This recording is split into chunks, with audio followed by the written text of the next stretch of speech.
All right, so welcome. Elaine, again to the Zoom room for this live session, part of the Art of Letting Go Club program. So let's just dive into today's quote and related message. Then we'll go into the lesson. And there's some text to do as well. So Yeah. let me just share my screen. We'll look at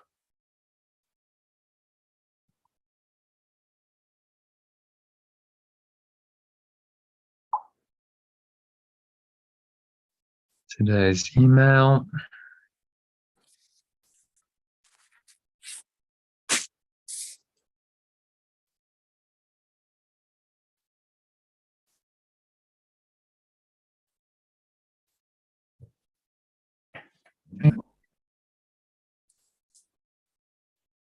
Okay.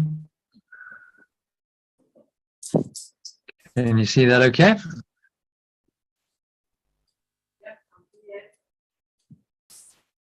Yeah. You can see that, okay? Yeah. Smart So, men. Oh, sorry. Yeah, read the quote. Smart men walked on the moon. Daring men walked on the ocean floor. But wise men walk with God. Lovely quote by an English Christian evangelist and author, which tells us what all the truly wise men of history did. Contrast this with what other men who believed more in the value of worldly accomplishments and adventure did with their time here. So if you just pause and reflect on why you'd want to walk on the moon or the ocean floor or anything like that, rather than focusing on finding God or love in your own mind, it becomes obvious that these so-called accomplishments of the ego or belief in separation are really just distractions from the real accomplishment, which is to discover in your own mind the source of love and allow yourself to be continuously guided by it, so you can ultimately leave this world and universe behind permanently when you finally lay your body aside.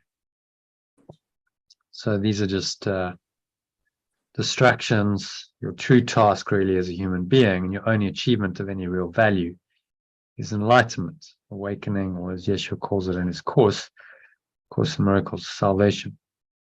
All the truly wise men and women of the past have clearly seen this truth, and they've dedicated themselves to this task of finding it without distracting themselves by pursuing all kinds of external goals that really lead nowhere. So that was what made them spiritual masters they were. It doesn't mean that they haven't fulfilled their responsibilities to others in this world, but only that they've seen that the purpose of every experience and every relationship they have in life is to help them get closer to God or perfect love. What does this mean in practice? How do I actually live this way, you might say? Well, as today's workbook lesson states clearly, you don't have to know the answers right now. You just have to be willing to let go of your own ideas about what you should be doing with your life and surrender to the guidance of the Holy Spirit, which is your own remembrance of perfect love that can reinterpret the events and circumstances of your life for you and use them for the purpose of awakening yourself and other people to the knowledge of this presence. So that's going to look differently for everyone. It's going to look and play out on the level of form, differently for every so-called teacher of God, depending on their unique talents, abilities, life circumstances, and so on.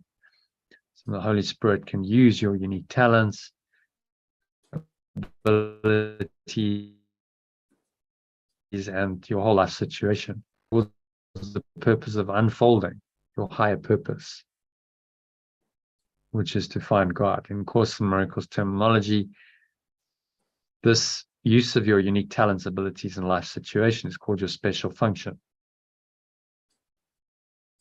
And that's what you're here to to find and pursue while you're here. So no other person can tell you what your special function is or what you should do next. So beware of asking others, even spiritual teachers whose opinion you respect, for specific advice, because ultimately only the Holy Spirit, which remembers just your own awareness of perfect love or oneness, can guide you truly in all your decisions.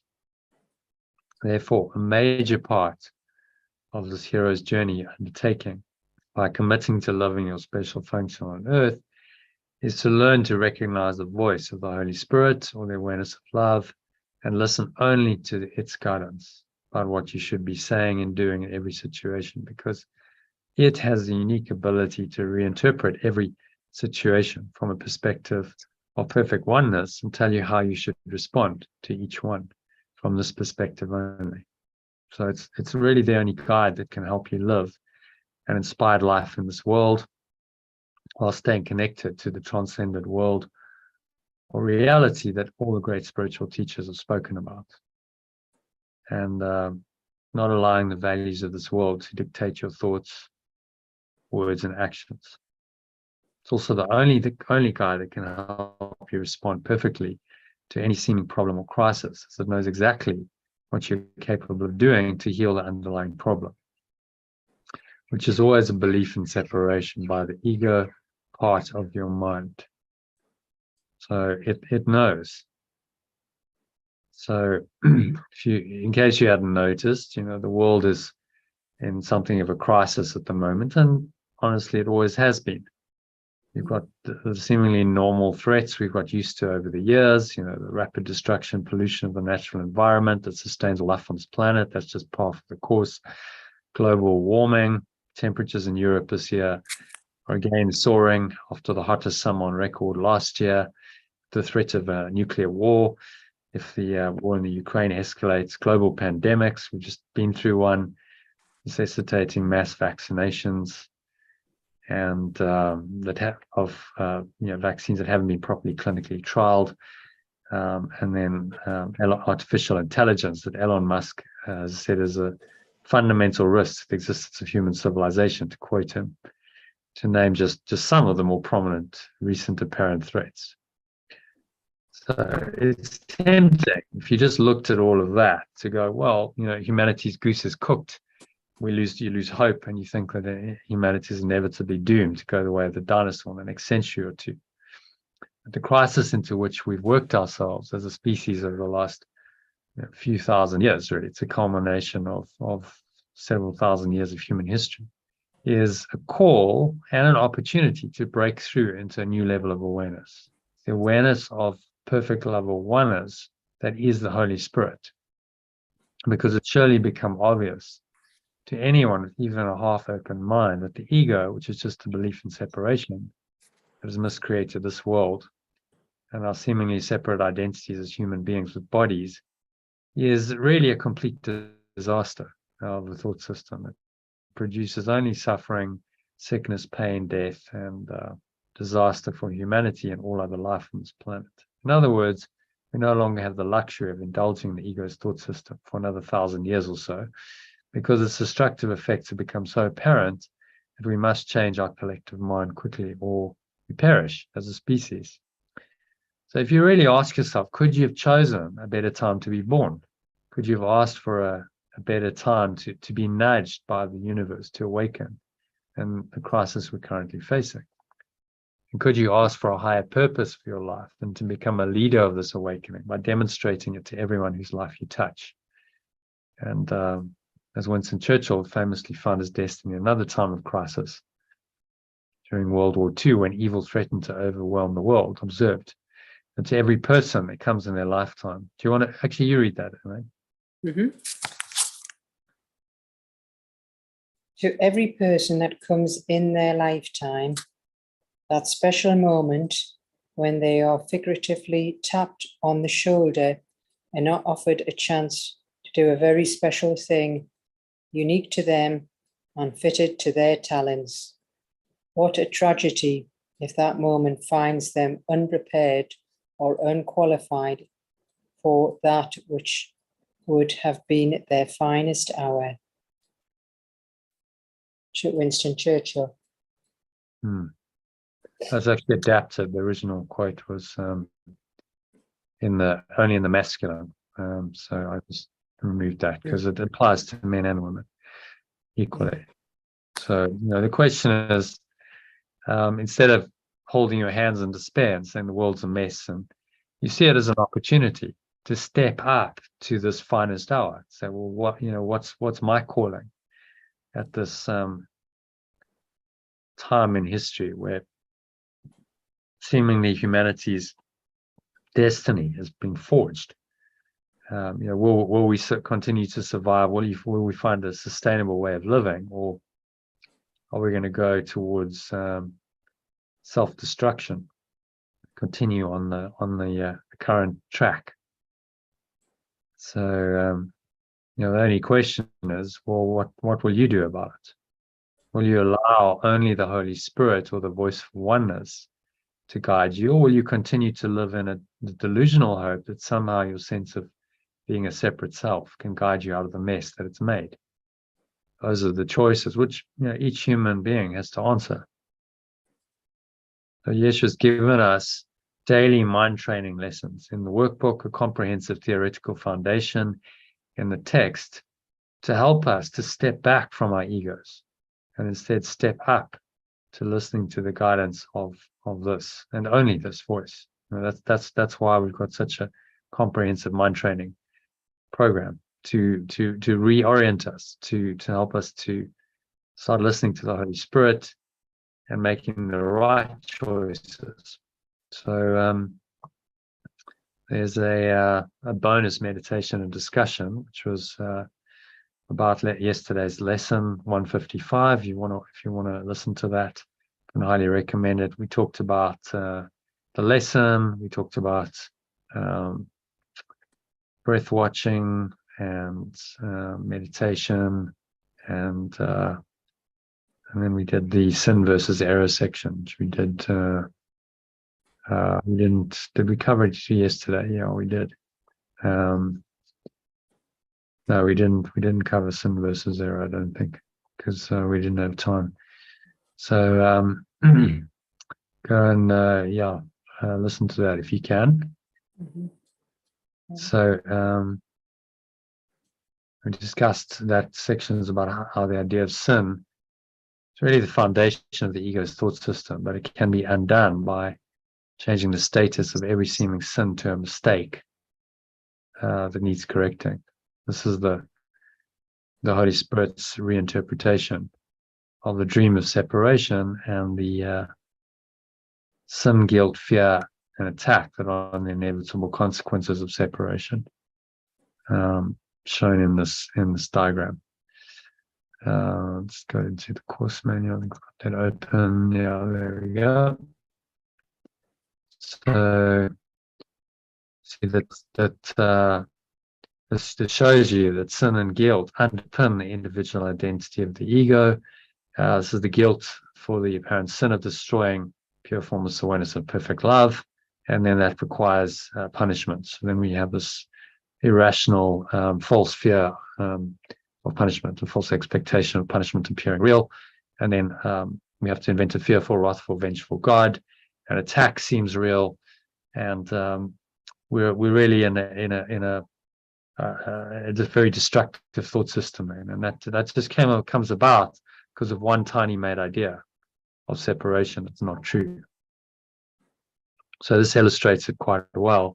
It really says because the idea of separation is not true, you cannot be guilty for what is false, for what is untrue. So there's no guilt, there's no sin, which means that anything that you've done is merely an error. This is the teaching yesterday. It's just a mistake. And if it's just a mistake, it can be corrected. So sin then is just an error that can be undone, and so it's no big deal. Whereas the ego's conception of it is that it's permanent, it's real, it's eternal, and it definitely demands punishment, which entrenches it in its thought system, and it becomes really the foundation, cornerstone of the ego's thought system. We'll look at it again today because today's section is called the Unreality of Sin. So we'll consider that. So in the meantime, I think that brings us to today's lesson, workbook lesson, which is related to today's quote, walking with God. So let's have a look at that. If you want to read the original and then the alternative for us. Yeah. I walk with God in perfect holiness. Hang on. I think I've just got someone calling me at the. Yep. Can I just pause it? Yeah, yes, of course.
All right. Hi, Lane, I'm back. Sorry, that was just an Amazon delivery. Yeah, no problem. I just had to go and get it and give them a one-time password for delivery, believe it or not. Yeah, no. Okay, so let me just share my screen again. So let's have a look at the lesson. You read that original and then the alternative version. We'll go into the text. I walk with God in perfect holiness. I walk with perfect love in perfect innocence. Okay, so nice idea. You know, we always walk with God, always with us on our journey. So if you want to read The alternative? read the alternative. Yeah, just God will become pure formless awareness of perfect love. Today's idea only states the simple truth that makes the thought of sin impossible. It promises there is no cause for guilt. and being causeless, it does not exist. It follows surely from the basic thought so often mentioned in the text. Ideas do not leave their source. If this is true, how can I be apart from pure formless awareness of perfect love? How could I walk the world alone and separate from my source? Okay, so what's he saying? It's just the idea of the simple truth that makes thought, the thought of sin impossible. So there's no cause for guilt, and being causeless, it does not exist. Yeah. So, and how can we be apart from pure formless awareness? And how could we walk the world alone and separate from our source? It's always there. Yeah. Yeah, these questions just make the evident insanity of the ego's thought system evident to us. Well, how could, if that's our source, how can you be apart from your source? How can you be separate from what is your your fundamental nature, the source which created you? It's not possible. Mm. Mm. So he's getting us to look, very carefully at the ego's thought system and see the insanity and the illogic of it, and then dismiss it. Say, well, this doesn't make any sense. How can I be apart from my source? How can I really be separate? And my separation must be a delusion then. It must be false. All these lessons are really just to help us to accept that.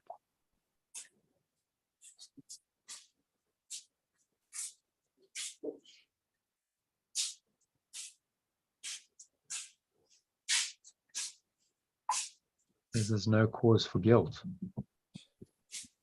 The cause of it does not exist.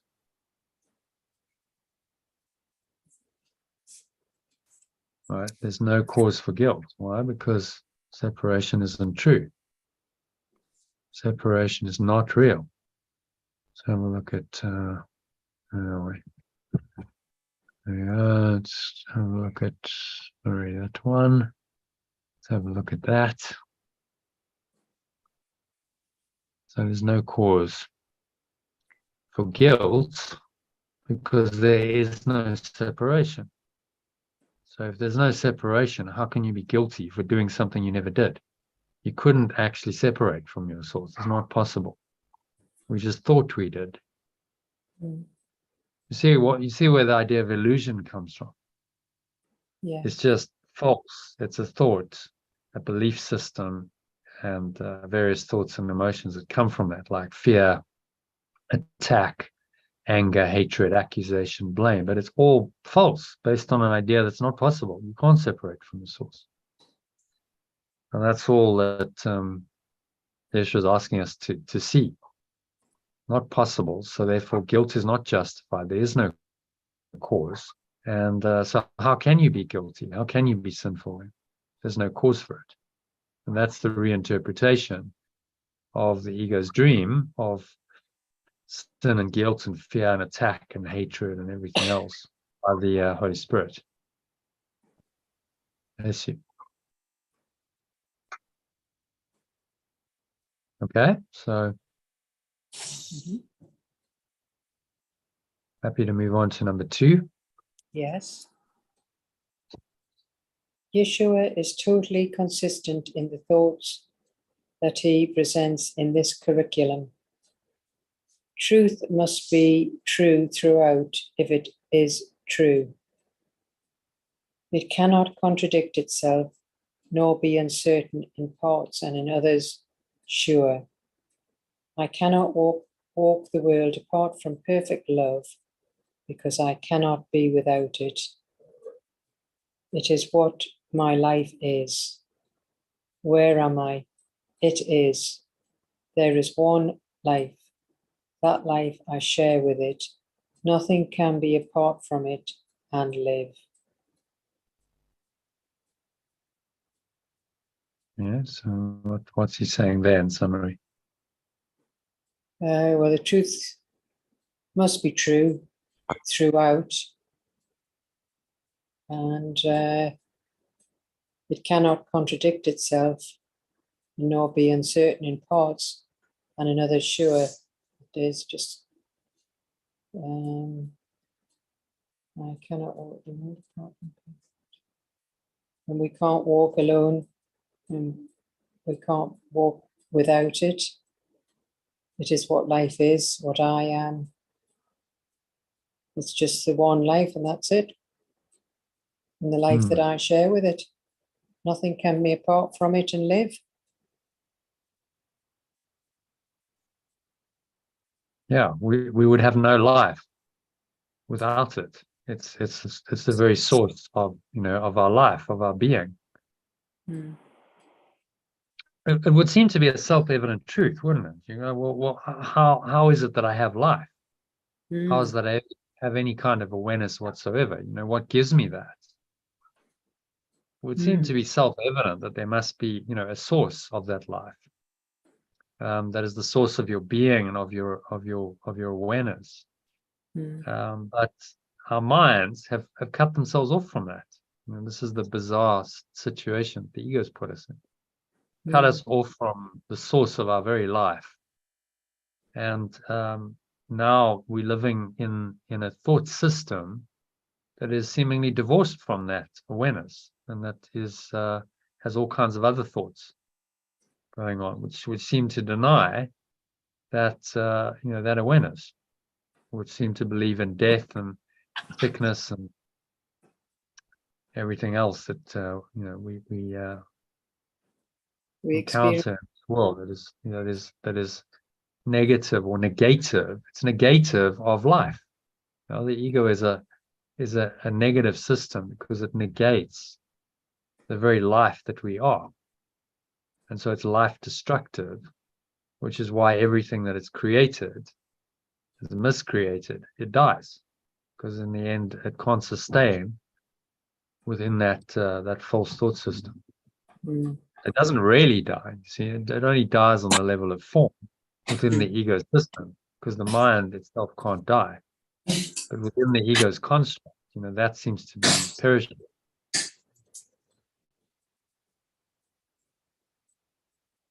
So we just have to realize should be a self-evident truth. Yes, I have one life. I have a source of life. That's my essence. And actually, in truth, there's nothing else. There is no other life.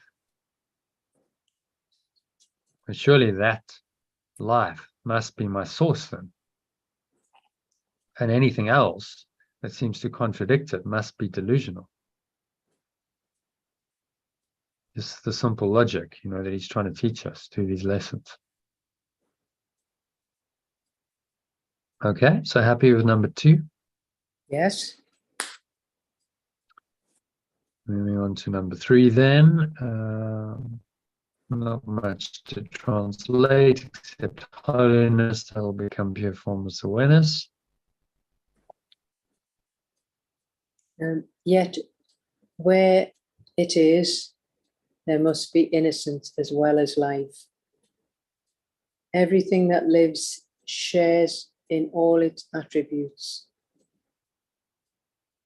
What lives is as wholly aware as itself, because what shares its life is part of pure formless awareness, and could no more be sinful than the sun could choose to be of ice. The sea elect to be apart from water, or the grass to grow with roots suspended in the air. Okay, so what's he saying there? Key point. That we're all just one, and how we can think we can be separated from it. is as daft as the sea electing to be apart from water and the grass to grow with roots suspended in the air. Hmm. The ego's crazy separation. This.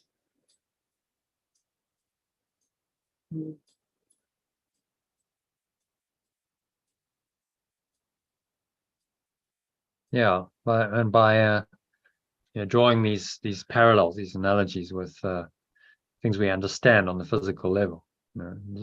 How could the sun be made of ice, the sea elect to be apart from water, or the grass grow with roots suspended in the air? These are all ridiculous ideas.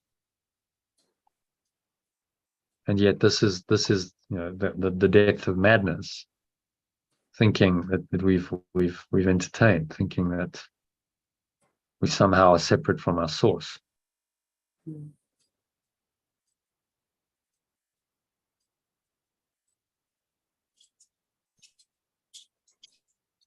And so there's no way we can be sinful, because sin implies we've separated from our source. So in truth, there's no sin. Being sinful is as ridiculous as the sun being made of ice, the sea being something separate from water, the grass growing with roots suspended in the air. It's ridiculous ideas. He's saying sin is in the same category, just totally ludicrous, ridiculous, not something you could ever believe in your right mind.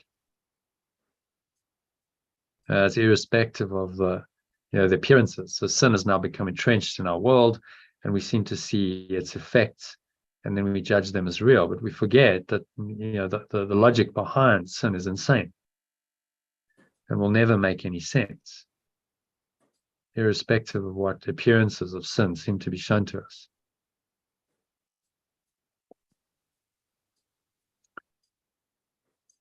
Okay, so number 4, happy to move on. So I think read this. This is very poetic. So read it in the original. There is a light. And in the alternative. Okay. There is a light in you which cannot die, whose presence is so holy that the world is sanctified because of you. All things that live bring gifts to you and offer them in gratitude and gladness at your feet. The scent of flowers in their gift to you. The waves bow down before you, and the trees extend their arms to shield you from the heat and lay their leaves before you on the ground, that you may walk in softness while the wind sinks to a whisper around your holy head.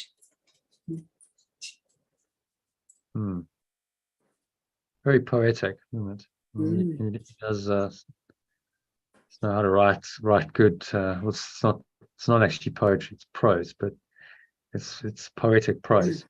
It is. It's very to help us to really experience what he's saying. The language can help us to go into that state of flow. Really, what he's talking about here is a flow state, where we connected with everything and everyone, and it seems like everything is just beneficent to us. So the flowers are a gift to us. The waves bow down before us. It seems trees extend their arms, and I think we've all had glimpses of this kind of enlightened state. Really connected with your source, and you carry that with you. You have times where you're just like, everything's actually, it's a friendly world. Everything's just beautiful. Everything's in flow. It's easy in nature. That's why he's using nature as analogies, because it's a lot easier when of course nature's being friendly. On a nice day, going for a walk in a forest, if if the weather's bad and it's raining or snowing or it's really freezing, then maybe not so much. But we can on a nice summer's day, having a walk, the temperature's nice, everything seems balmy. It's you can sort of enter these states, and I think everyone's maybe had these experiences in nature. So then he's using the analogies, the imagery to help us kind of recapture that state. And oh, okay, I kind of get that. I've had maybe walks in nature where I've really felt, at one, and everything is peaceful, and I feel like everything's okay. And the world is actually an okay, friendly place. Yeah. That he's saying that state can always be so. You don't have to be in nature. Nice. Yeah, it would be nice. You can carry that with you, because actually it's within you. That experience. Nature is just the trigger, the catalyst to experience it. But actually that state is within you. And so it's always available. You can experience it when you're not in nature. You can experience it if you're just in a house or an office, or you out and about in a restaurant or shopping center, or driving a car. It's always available. Or listening to nice music. Yeah. You don't actually need the environment is not what triggers it, really. It's not the source of it. Let's say the environment can be a catalyst for it to arise in you, but actually it's within you. When you're having that experience, it's because pure formless awareness, the light, is within you that cannot die, and that presence is what makes the experience holy or innocent. But let's start with an experience that we can all relate to. Flowers, waves, trees. We've had these experiences. Most people have been in nature at some point in their lives, and we can understand them experientially what it feels like. Okay, so so he's very cleverly using imagery to reference to an experience we may have all had, so that we can understand what he means, what this awareness might mean. You go, okay, I kind of get that. Everything's okay in that state, and I've had times, maybe when I'm in nature, when I've had that that feeling. And so he's saying that this can always be there. Doesn't have to go away. It's always there if you tap into it and you allow it. And so then lights and beings of this world have lived in that state pretty much continuously, in a state of oneness, with their environment, oneness with nature, oneness with other people, in a state of flow, we call it, connected to their source, flowing with life. And it's a very happy experience. It's a happy dream. She's training us to be able to enter. Okay, you want to read it again in the alternative, because I think it's such a beautiful passage. Reading again, it's not much to translate. Just light becomes awareness, and holy becomes innocent. There is an awareness in me which cannot die, whose presence is so innocent.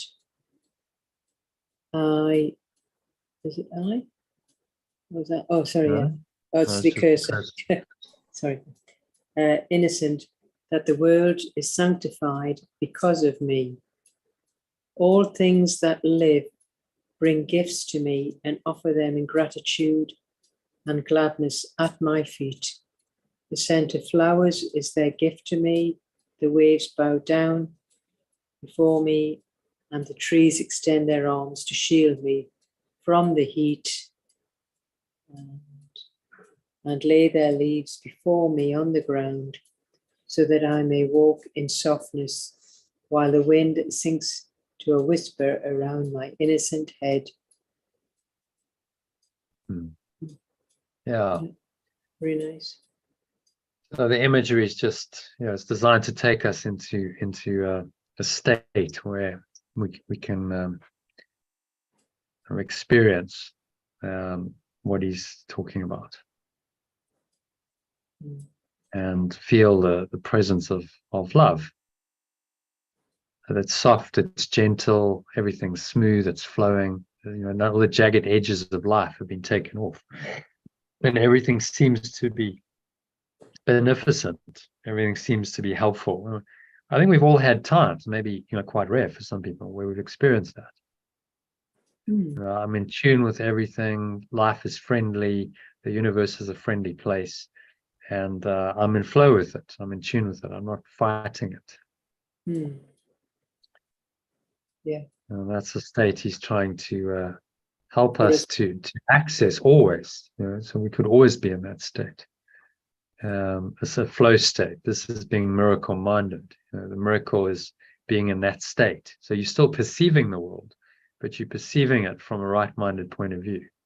Your true awareness, pure formless awareness, is very much at the fore of your awareness, and that comes into all of your perceptions. So just kind of smooth, pure formless awareness just sort of smooths everything out, takes the rough edges of life. There's no jagged edges. There's no stressing, straining, and striving. It can all be a very smooth, comfortable, pleasant, beneficial journey. That's what he's saying. Sounds lovely. Sounds perfect. Yeah. And you? Until a challenge comes in, and then you have to let go. He's given us the letting go, because he's saying, well, okay, if it's not like that, then know that it's not like that because of your own internal programming, because you're reacting something that seemingly occurred, which then disturbs your peace and takes you out of this beautiful flow. But that is a decision of your mind. So you can make another decision, and you can choose to let go and return back to this, the state of flow, irrespective of what's going on. It doesn't all have to be, wonderful and your nature or whatever. It can be, even in seemingly challenging situations, you can still find this flow because it's within you. It's not outside of you. The light in you, as he says, this is an awareness in you, and you can access it always because of that. It's always there. It's never disappeared. It's never gone away. You just covered it over with various false thoughts and emotions, which you don't have to continue doing once you know that it's there. And that it's so lovely. It's such a beautiful experience to be in it and live in this way. Why would you choose anything else? It's getting us through these lessons to make a choice. Say, no, I want this and this alone. I choose this and this alone. And that means I must renounce the ego, because the ego cannot bring me this kind of experience. The best the ego can do, even on a nice day in nature, generally it's still itemizing things. Like, oh, well, that's a nice flower, and then I wonder what the flower's called. It'll try and name things, judge them and label them, because it can't stand just being in this flow state. So the mind will try and segment and analyze, and really that cuts you off from this experience. In this awakened state, you're not thinking about what the flower's called. I can promise you. No. It's never been. There's no need for it, because it just is what it is. And finally, I've never been particularly interested in the names of things. Something in me was just intuitively, it doesn't really. No, I'm not either. What the flower's called. Who cares? Or what the bird is called. I'm the same, I'm not bothered either. It doesn't matter, because it is what it is. And it doesn't matter what it's called. What it's called is just a name that human beings have arbitrarily given to that. We've decided, okay, we'll call it that, but actually it's not aware of of that name at all. It exists in just as it is, in innocence. So as soon as you name it, the mind it becomes a concept. As Eckhart Tolle said in a great passage in Stillness Speaks, he says, well, when you disconnect from your source, then nature becomes a resource to be used and exploited. So the mountain becomes something to be conquered, something to be climbed and conquered, or to be mined. The bird becomes a research project. The forest becomes timber. how much money can I make from cutting that down? Mm. That's what happens when you conceptualize things and you disconnect from the life essence that they hold. You see, that's always the problem with the ego. It's a concept in the mind, and you're not aware of the life essence of the forest or of the bird or of the mountain in that moment. And so the mind then says, well, it's okay within its thought system to now exploit that to get what the mind thinks it wants, which is not in the moment. It's usually, something in the future. So the mind says, oh, well, it'll be interesting to do a research project, and that engages the mind. But then you're missing the point of the essence of the bird in that moment if you're doing a research project on it. Because now you've got to name it, and you certainly have to name it, and then you've got to label it, and then you've got to record its behaviors, and all of that cuts you off from the life essence that it is. Just appreciating it. True. I remember seeing, was it The Adventures of Walter Mitty? Did you ever see that movie? It was with Ben Stiller. I've heard of it, yes. There was one scene in it where he goes up into the mountains to find a photographer, and the guy's trying to get a shot of a snow leopard, which is incredibly rare. And so he's sitting with him, the snow leopard appears, and he's like, okay, so we're just watching it. And then the guy waits for a minute or two, and he doesn't photograph it. And he says, aren't you going to take the shot? And the photographer says, no, sometimes I just like watching it. There's that kind of, he's in tune with it. And he's like, it almost ruins the moment to take a photograph of that moment and then commercialize it. Now he's going to sell the photo. You see, and I remember when I first watched the movie, I was like, okay, I don't really get why the photographer wouldn't do that. That seems ridiculous, given he's been camping out for ages to see the snow leopard. But what the directors and script writers were trying to communicate was, okay, he's beyond that. He's just in the essence, just observing, and doesn't need to commercialize it. Doesn't need to go, okay, well, now I need to take a photo because I'm a wildlife photographer and I need to show something for my trip. He was beyond that. He was quite tapped in, and that was part of the lesson that this guy had to learn. It's like, actually there's another awareness, a higher awareness, which he hadn't connected with. He was a corporate animal, and then all these experiences he had were like freeing him. It was liberating his mind from this very narrow thought system, and showing him another way to live. Just as well, because the company, if I recall, was closing down, and the company was called Life. Isn't that interesting? It was the Life magazine. So it was it was very symbolic. It's like, okay, so this is how you actually do life. This is how to actually live it, rather than just take photos of it and write about it. He actually entered into this kind of flow state, and learned that life can actually be quite miraculous and amazing when you do that. Okay, so happy to move on to number 5. Yeah, and I'll do this one, and I'll just take a 10-15 minute break after this one. Yeah. Okay. Is there anybody? Yeah. Doesn't look like anyone else is joining us. I did send a message to both of them, Christine and John. Yeah. But they're obviously out at the moment. Yeah. Okay. Okay. They might join later. Yeah. All right. So you want to read it? Read in the original line by line, and then the alternative. Yeah. The light in you is what the universe longs to behold. All living things are still before you, for they recognize who walks with you. The light you carry is their own, and thus they see in their holiness, saluting you as Saviour and as God.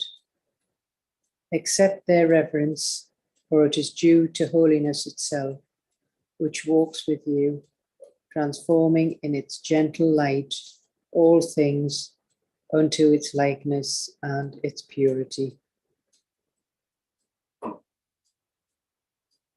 Okay, so Read the alternative. The pure formless awareness of perfect love in me is what every sentient being longs to become aware of. All of them are still before me, for they recognize what walks with me. The pure formless awareness of perfect love I have is their own, and so they perceive in me their pure formless awareness of perfect love, honoring me as awakener and pure formless awareness of perfect love. I accept their reverence, for it is due to pure formless awareness of perfect love itself, which walks with me, transforming all things into its likeness and purity through its gentle awareness.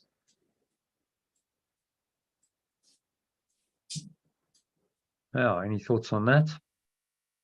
Again, about the pure formless awareness of perfect love is in me and in every sentient being, and who longs to become aware of it, all of them. Oh.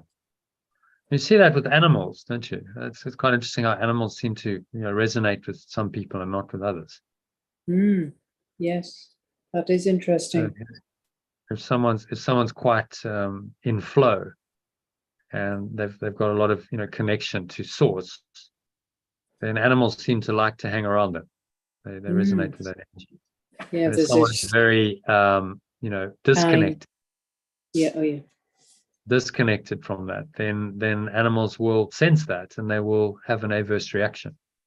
Yeah, that's true. So dogs will bark, and cats will hiss and will run away, and you can observe that. So these other sentient beings, I mean, pets are the obvious ones to use as examples, because they spend time with us and they hang out in our homes and stuff. But they can perceive it, connect with it, and it happens even with in the wild. There've been occasions with sharks and tigers and very so-called wild animals where these kinds of quite extraordinary things happen. I remember seeing a video once of it was a great white, and this guy was like patting it. It would come up to his boat. It basically, the story was, it saved him. He saved it from some fishing nets, cuts it free, and the shark then recognized his boat. It could hear the sound.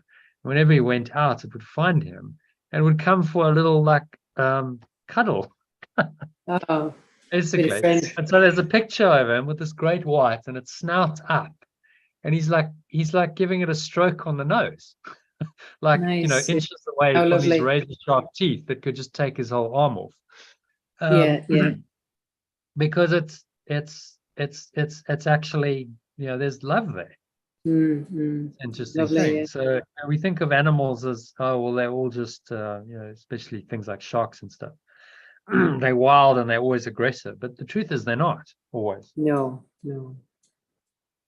They have, just like human beings, they have a duality, they have the splits. They have the ego, which is harsh and cruel and savage and wants to kill, but there is also love, and if they go into love, then they can behave in these ways that you can't explain. Amazing.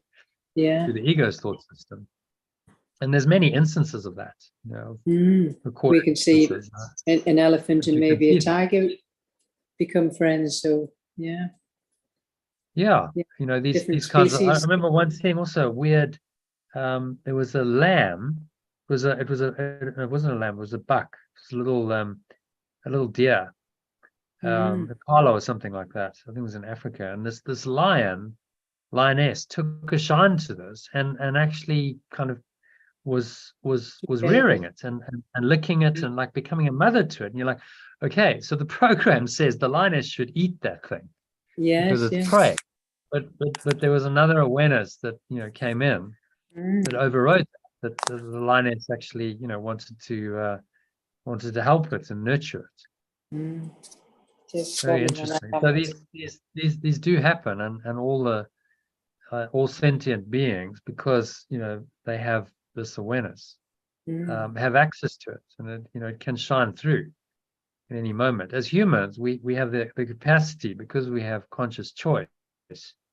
We have the capacity to choose it consciously, and to choose to stay in it rather than the ego. That's our gift. We don't know how much awareness a lion or a shark has.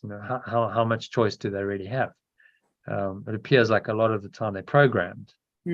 But these instances are unusual. So they come through that they're unusual.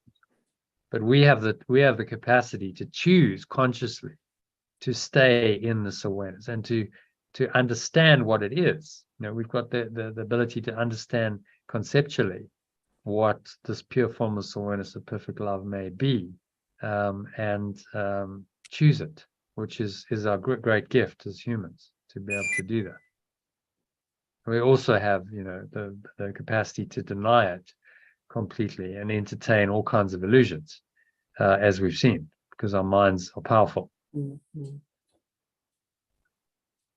So it's in everyone, and that awareness is always available, if we allow it.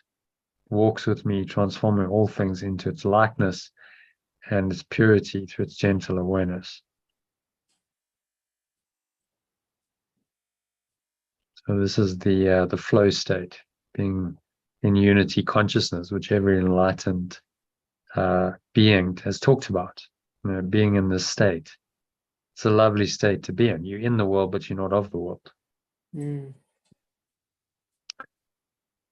Okay. So what is there? There's only can you delay? There's only 3 short paragraphs to go. Can you delay it a few minutes? I've actually delayed it already 10 minutes. Yeah. I should be back in about 10 minutes.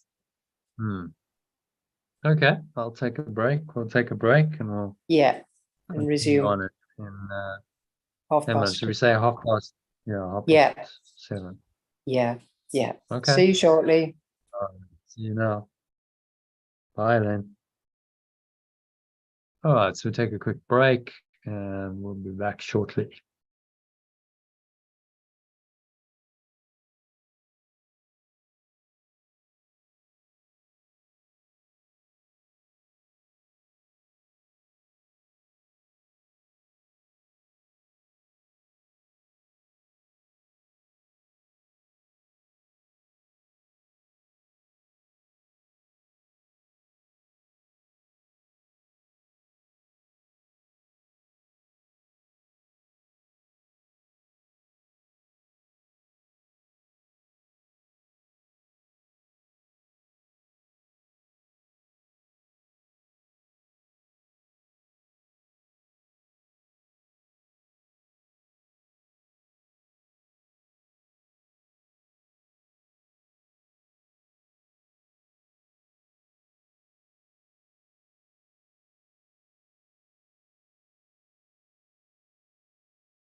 All right.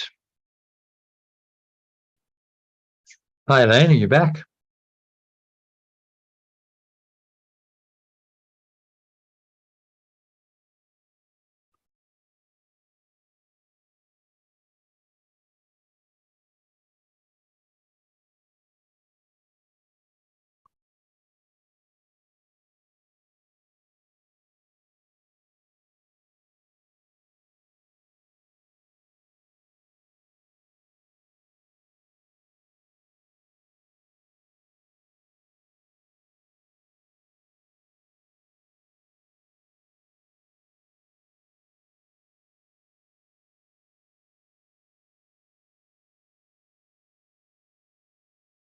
All right.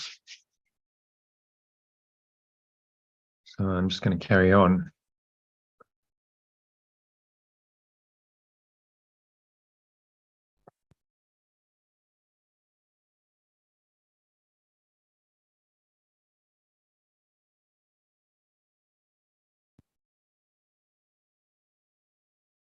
Okay, so let's pick up where we left off at paragraph 6. Share my screen again.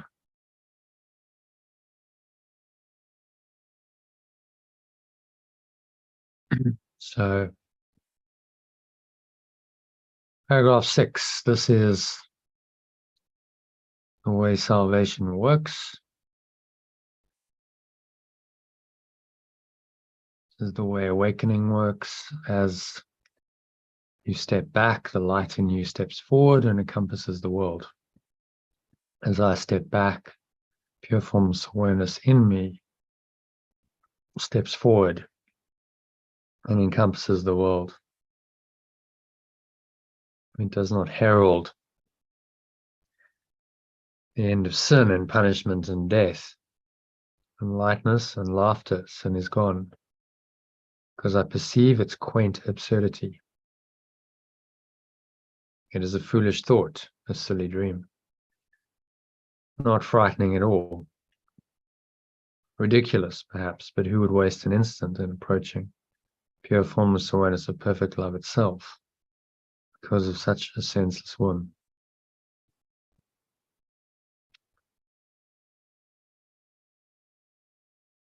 Right, so it's telling us very clearly what sin is: a foolish thought, a silly dream, not frightening at all, ridiculous, but who would waste an instant in approaching pure formless awareness, perfect love itself, because of this crazy idea? It's really what he's saying. So we can look at it, we can see its craziness, we can laugh at it, and we can let it go. Yet he says, you have wasted many, many years on just this foolish thought. Yet I've wasted many, many years on just this foolish thought. Past, with all its fantasies, is gone. It can no longer keep me bound. Keep you bound no longer. No longer keep me limited. Approach to God is near. Approach to pure formless awareness of perfect love is near.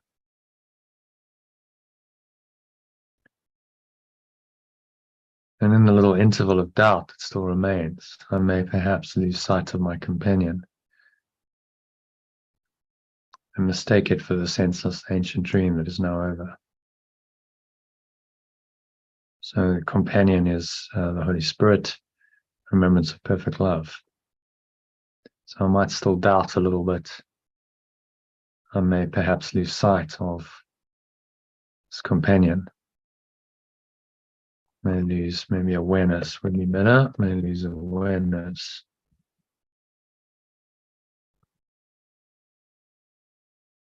Of my companion and mistake it for the senseless ancient dream that is now over.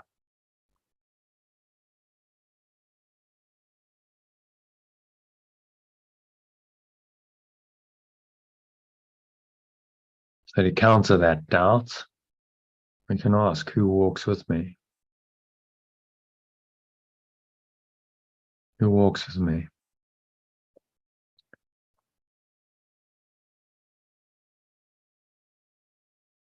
Should ask this question 1,000 times a day until certainty has ended my doubting and established peace.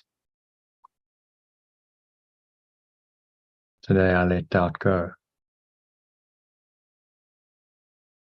Your formless awareness of perfect love speaks for me in answering my question with these words.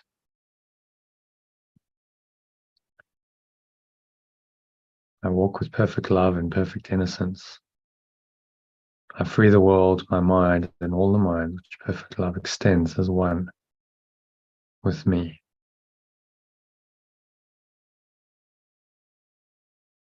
And I walk with perfect love and perfect innocence. So I free the world, free my mind,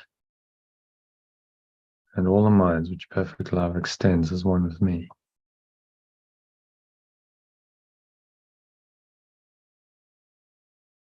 So just pause and reflect on that.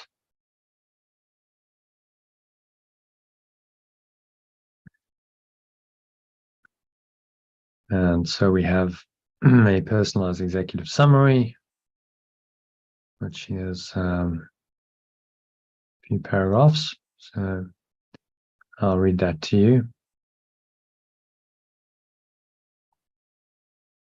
To awaken, I must realize the truth that sin is impossible.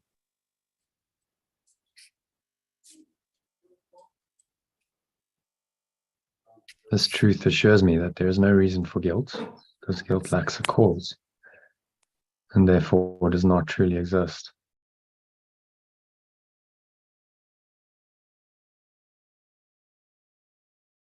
It stems from the understanding that ideas originate in my own mind.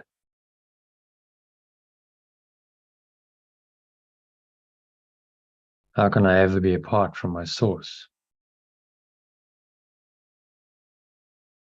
She is pure formless awareness of perfect love. To believe in such separation must be an illusion.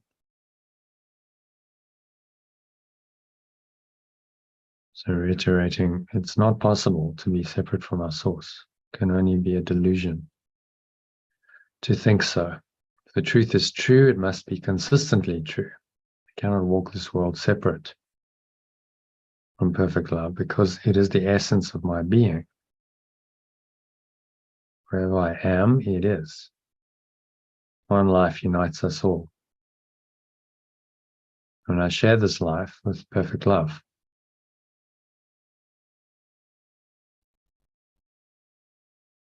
Nothing can exist apart from it and truly live.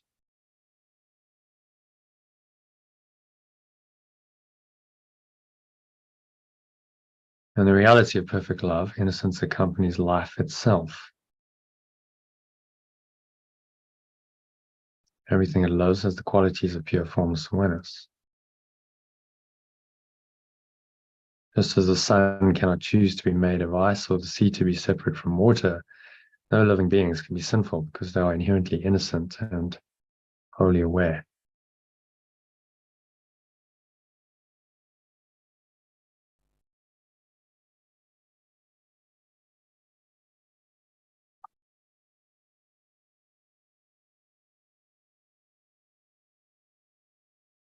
So they're aware of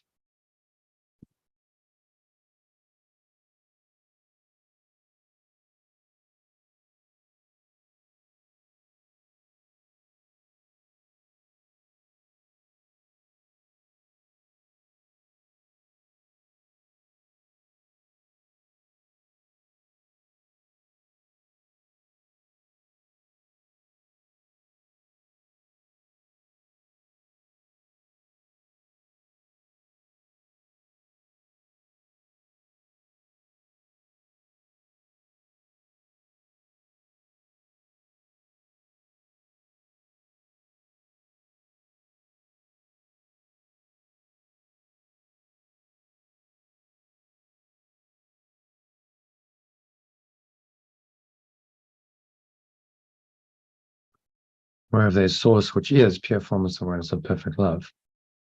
Within me resides an eternal awareness that cannot be extinguished. Its purity sanctifies the world, and all living things bestow gifts upon me in gratitude and joy. Every sentient being longs to awaken to the pure formless awareness of perfect love that resides within them. And they recognize the shared essence in me.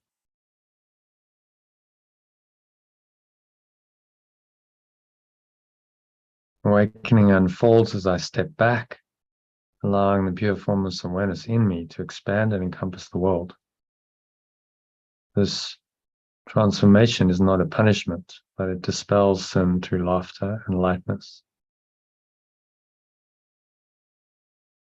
Sin becomes a foolish and absurd notion, no longer fearful or worthy of attention. Wasting time on such senselessness is unnecessary when pure formless awareness of perfect love calls me to accept it. So sin is just a ridiculous idea. It's a waste of time.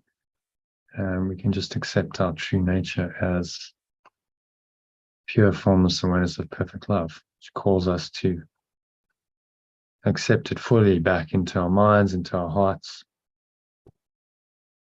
I've spent years believing in senseless illusions. The past and its fantasies no longer limit me. I'm getting closer to pure formless awareness of perfect love every day.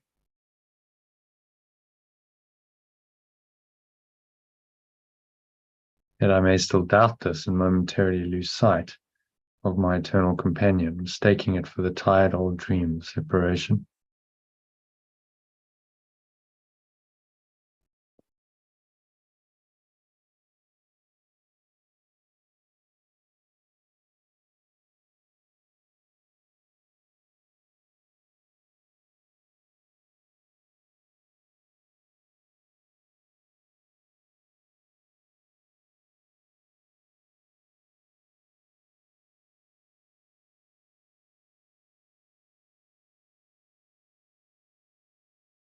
Momentarily lose this awareness.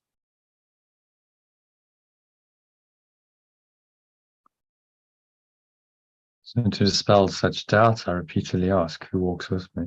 Till certainty replaces uncertainty. Bring me lasting peace. Today I let go of my doubts. Your formless awareness of perfect love answers my question, telling me gently that I walk with it in perfect innocence. Through this awareness, I free the world and all minds, extending perfect love's transformative power to them who are really one with me in this awareness.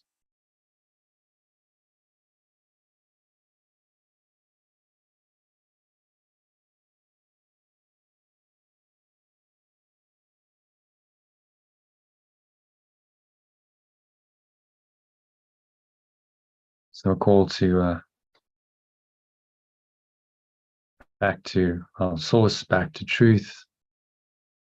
It's the question, who walks with me?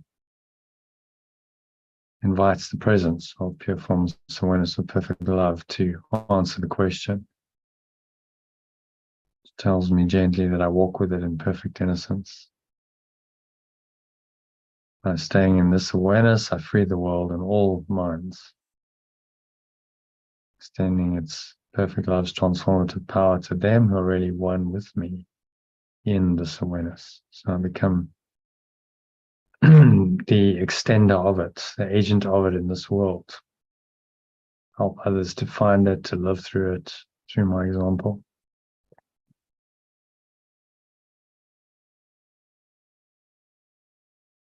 So the key message of this section is that I am inseparable from pure formless awareness of perfect love, and my awakening involves recognizing this truth.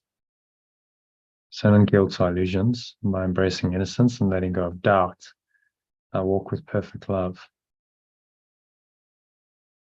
freeing my mind and other minds in the process.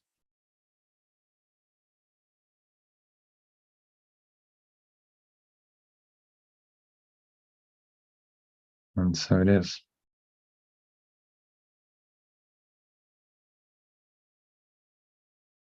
So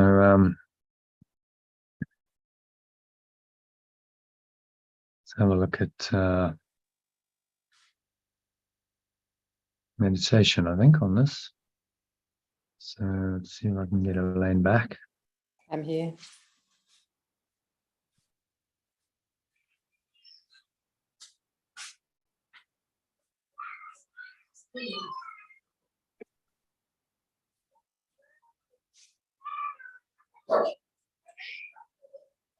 Hi, Elaine. You there? Hi.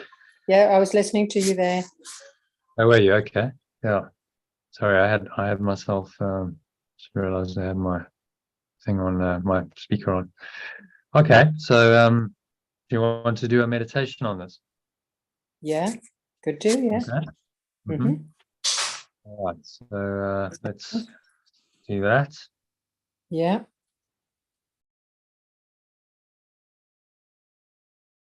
My screen again.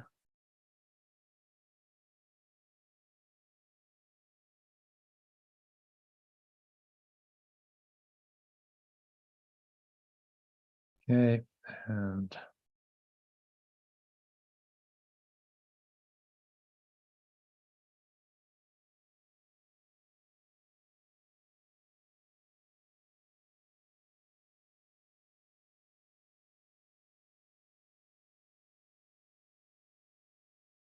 all right, so we'll do a meditation on personalized executive summary of this section.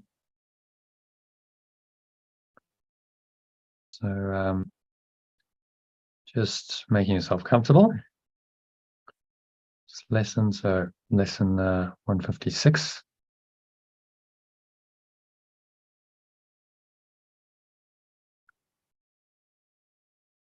Just closing your eyes.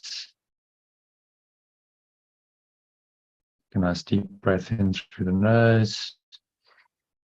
Breathing in, noticing how the stomach rises and chest rises, subtle flow of air in through the nostrils. Pausing at the top of the inhale. Say a maximal inhale breath.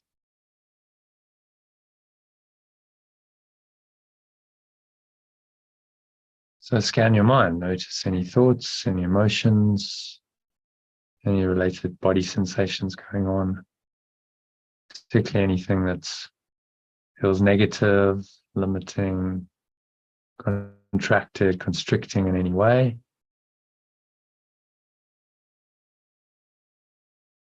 And then just breathe into it, inviting the light, which is pure formless awareness, in to this apparent darkness, contractions, negativity.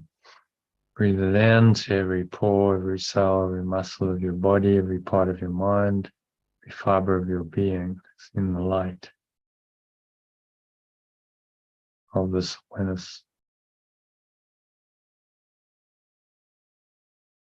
Light that knows no opposite, light that is eternal, light which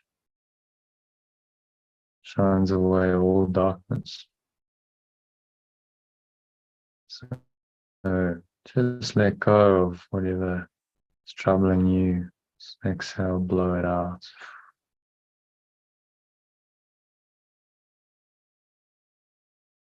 Remind yourself of the key of today's lesson, that I walk with perfect love in perfect innocence. I free the world. My mind and all the minds which perfect love extends as one with me. Blow out all that negativity, just letting it all go to the nothingness that it truly is. It's going, gone. All the stomach into the spine, expel the last remaining air out. As you just rest here in this peace and stillness for a while.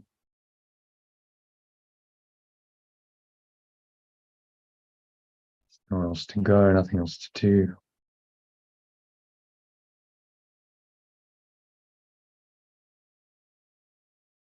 Nothing else to think about. Just breathe, relax, be still. Just breathing in and out through the nose, the nostrils. Observe the breath flowing in, the breath flowing out.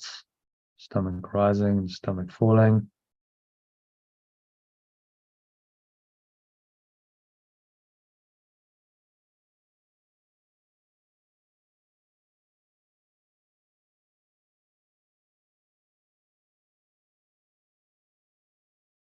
And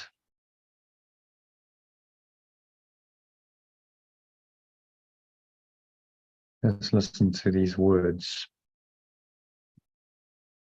So the executive summary of section.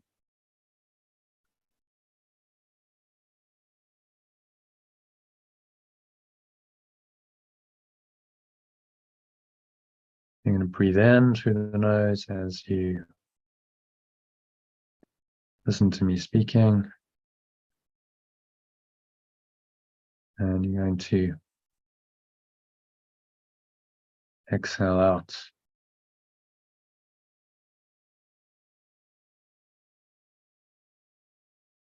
through the nose as you speak the words. Say them as affirmations to affirm their truth. So breathing in, deep inhale breath. Notice how stomach rises, chest rises, maximal inhale breath. And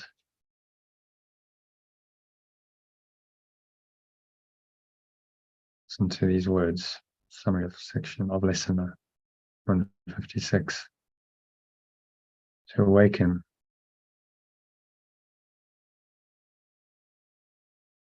I must realize the truth that sin is impossible.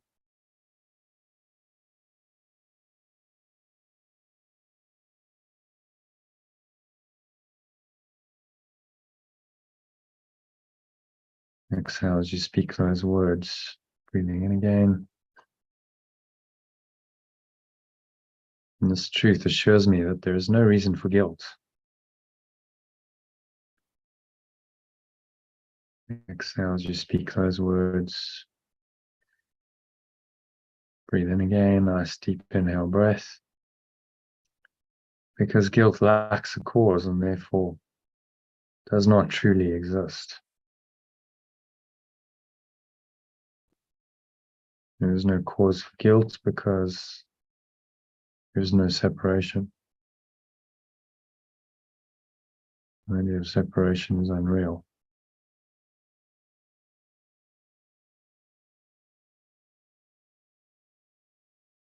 Breathing in again stems from the understanding that ideas originate in my own mind.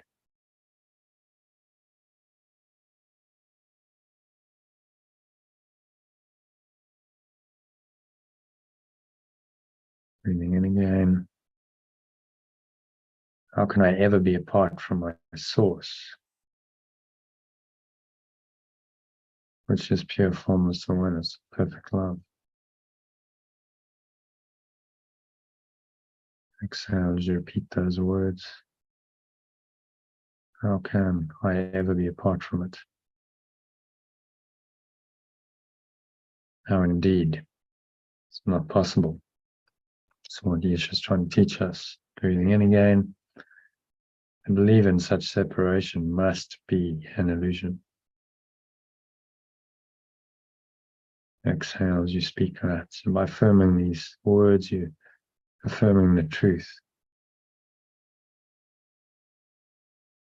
of reality of who you are. And just be open to whatever experience arises as you do this. Sinking deeper, each breath with each word into the truth. Breathing in again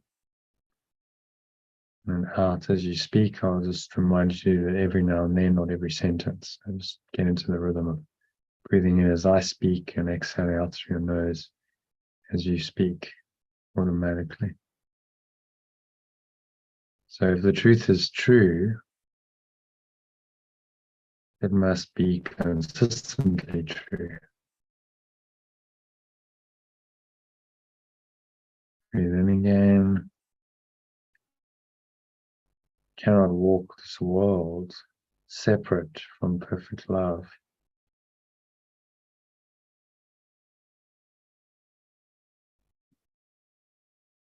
Because it is the essence of my being. Breathe in again. Wherever I am, it is.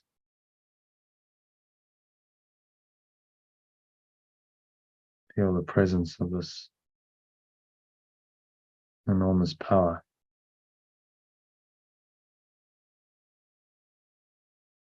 One life unites us all. And I share this life with perfect love.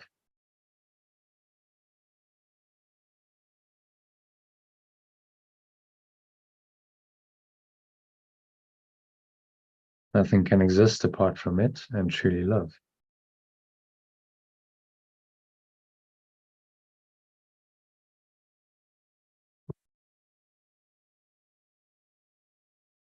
In the reality of perfect love, innocence accompanies life itself.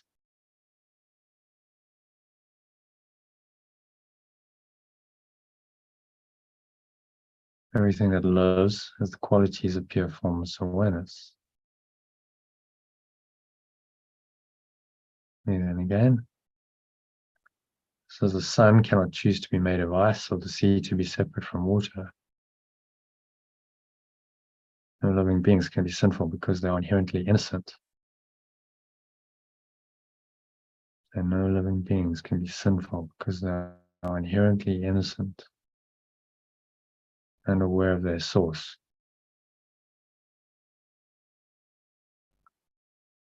Which is pure formless awareness of perfect love.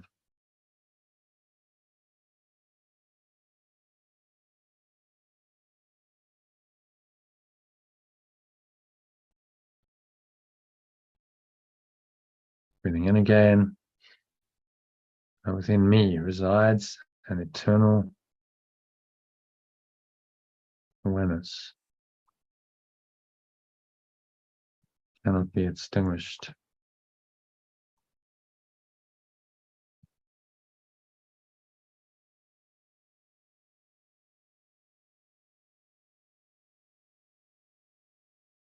Eternal awareness is within me.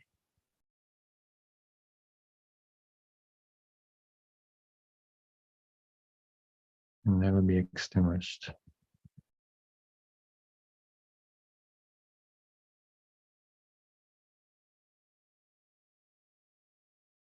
Its purity sanctifies the world.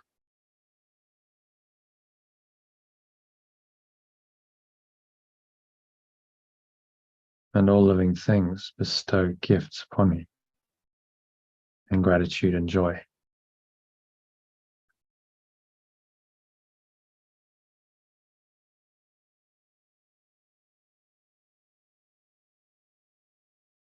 Every sentient being longs to awaken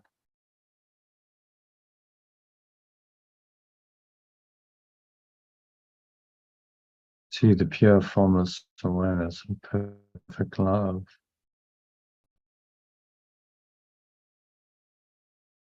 Resides within them.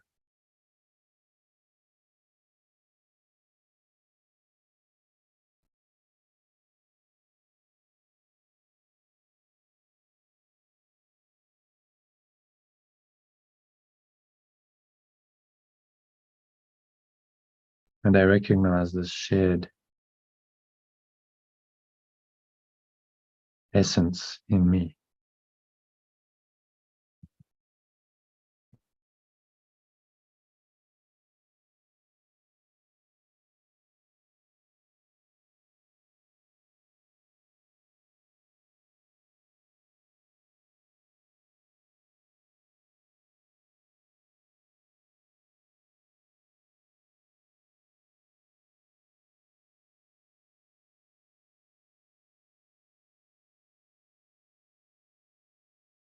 Breathing in again, awakening unfolds as I step back,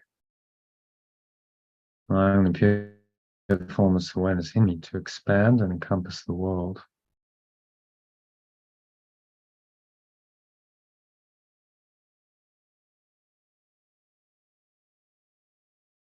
Transformation is not a punishment,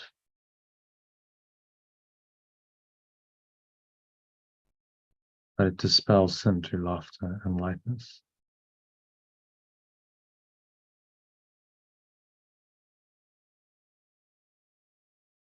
Sin becomes a foolish and absurd notion.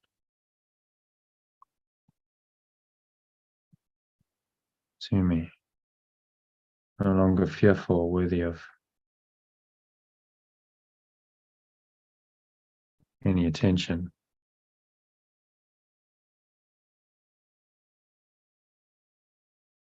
Wasting time on such senselessness is unnecessary when pure formless awareness of perfect love calls me to accept it.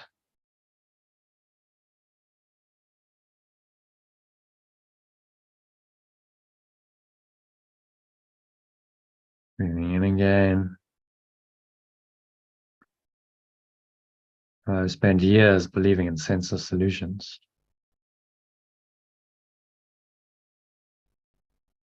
Past and its fantasies no longer limit me.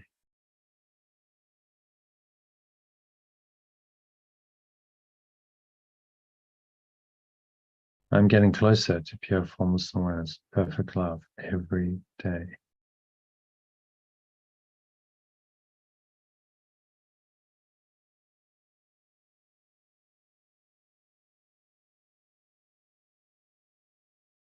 Yet I may still doubt this and momentarily lose this awareness, taking it for the tired old dream of separation.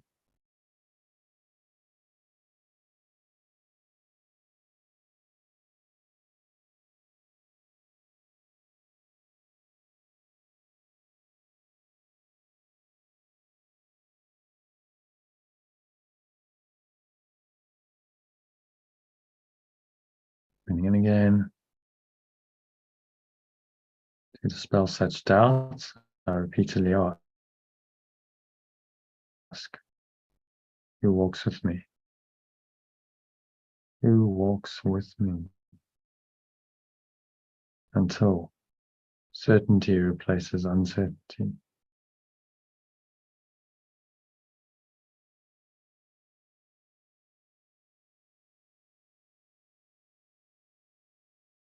Bringing me lasting peace.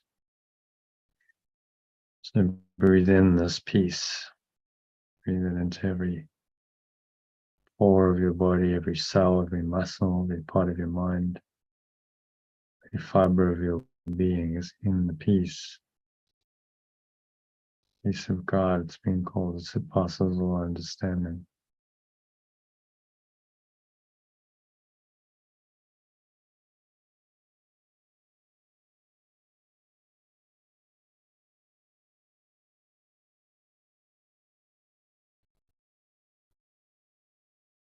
Feel that peace enveloping you, holding you. You walk with this peace everywhere you go. This peace is with you.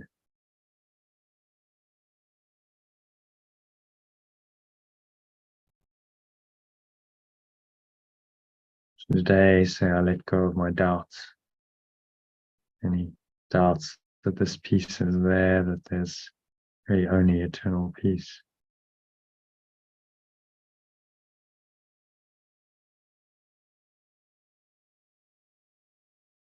Your formless awareness of perfect love answers my question. Who walks with me is the question. Telling me gently.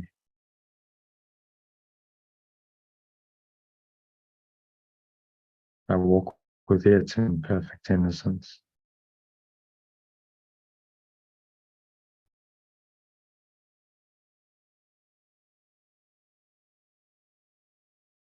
Through this awareness, I free the world.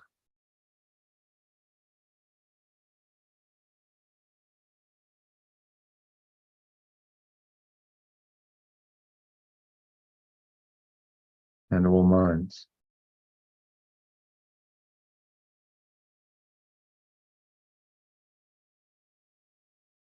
Sending perfect love's transformative power to them.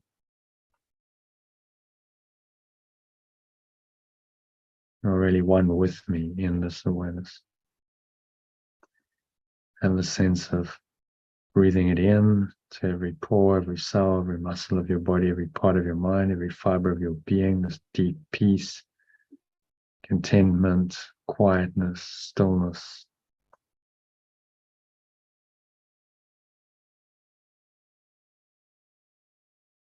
Now walk with love and perfect innocence. Breathe that in, embrace it. In your heart, in your mind, in your own being. And then you extend it out. Say, I free the world.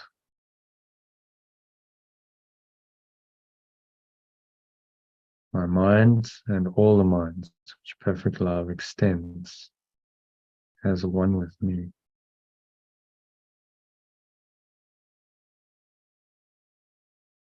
Feel that extension as you exhale. Perfect love extending through you.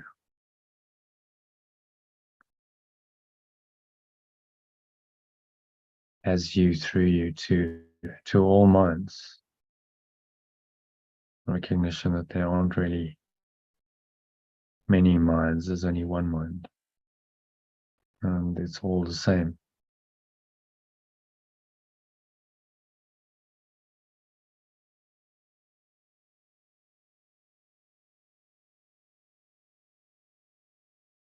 So the key message of this section, simply that this lesson is that I'm inseparable, to say this, I am inseparable from pure formless awareness of perfect love.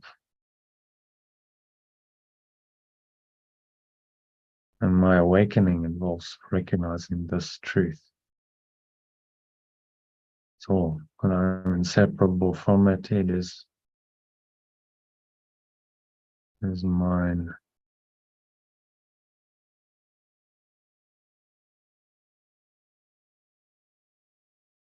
And guilt are illusions.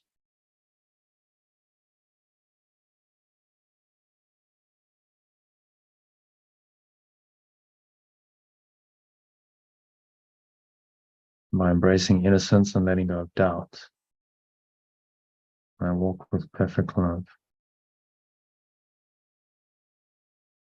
Bring my mind and other minds in the process.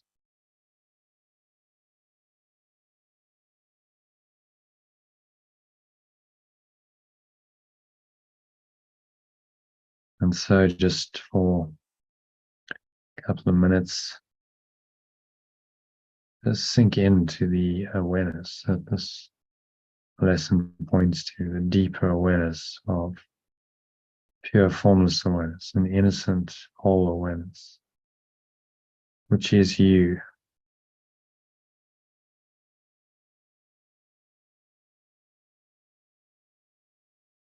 This is you. Welcome home. The very essence of who you are, your life essence, your true awareness, without which you would have no life.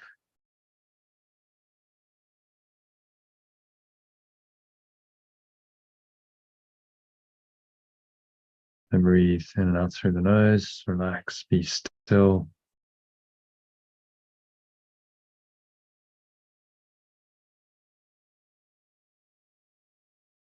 Surrender into this deep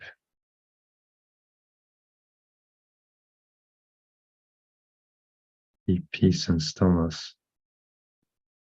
Nowhere else to go, nothing else to do, nothing else to think about. So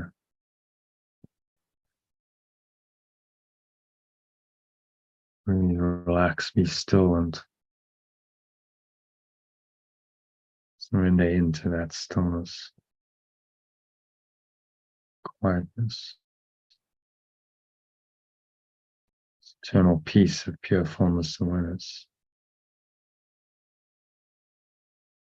Nothing else to do, nowhere else to go, nothing else to think about. Just breathe, relax, be still, and with each breath, just sink inwards, deeper, deeper into this so calm, quiet place.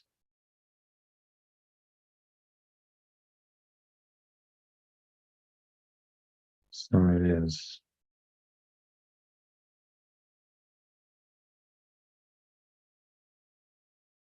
Just rest in this beingness, eternal life essence that just is, the essence of being, fuses you and every living creature.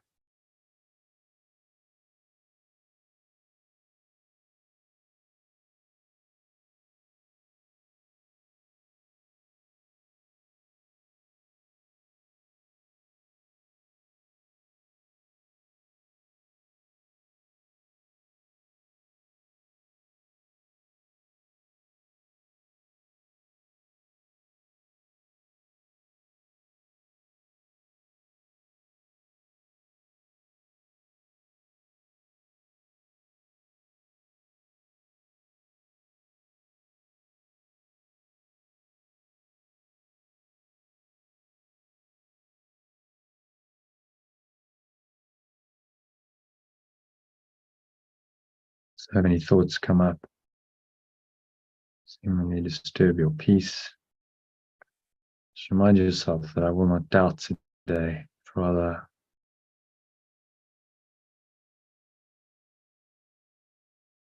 I step back, my mind steps back, and I choose to walk. So I walk with perfect love.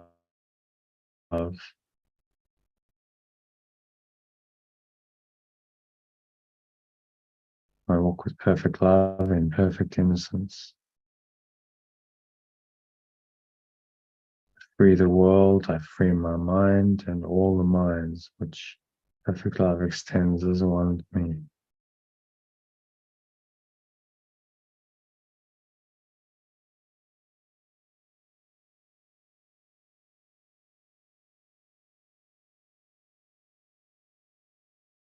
And sink into the peace of perfect innocence. Nothing else to do, nowhere else to go, nothing to think about, just experience this sublime state of perfect innocence brought to you by the pure formless awareness of perfect love that you truly are. The next couple of minutes of deep contemplative silence.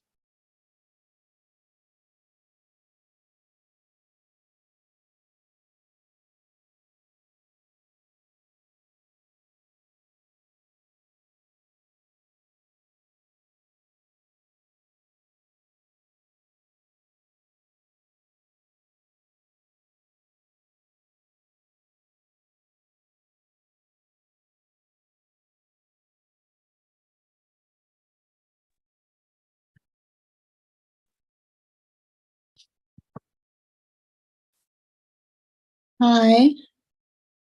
Hi, Christine. It's finishing off a meditation. So just coming back from this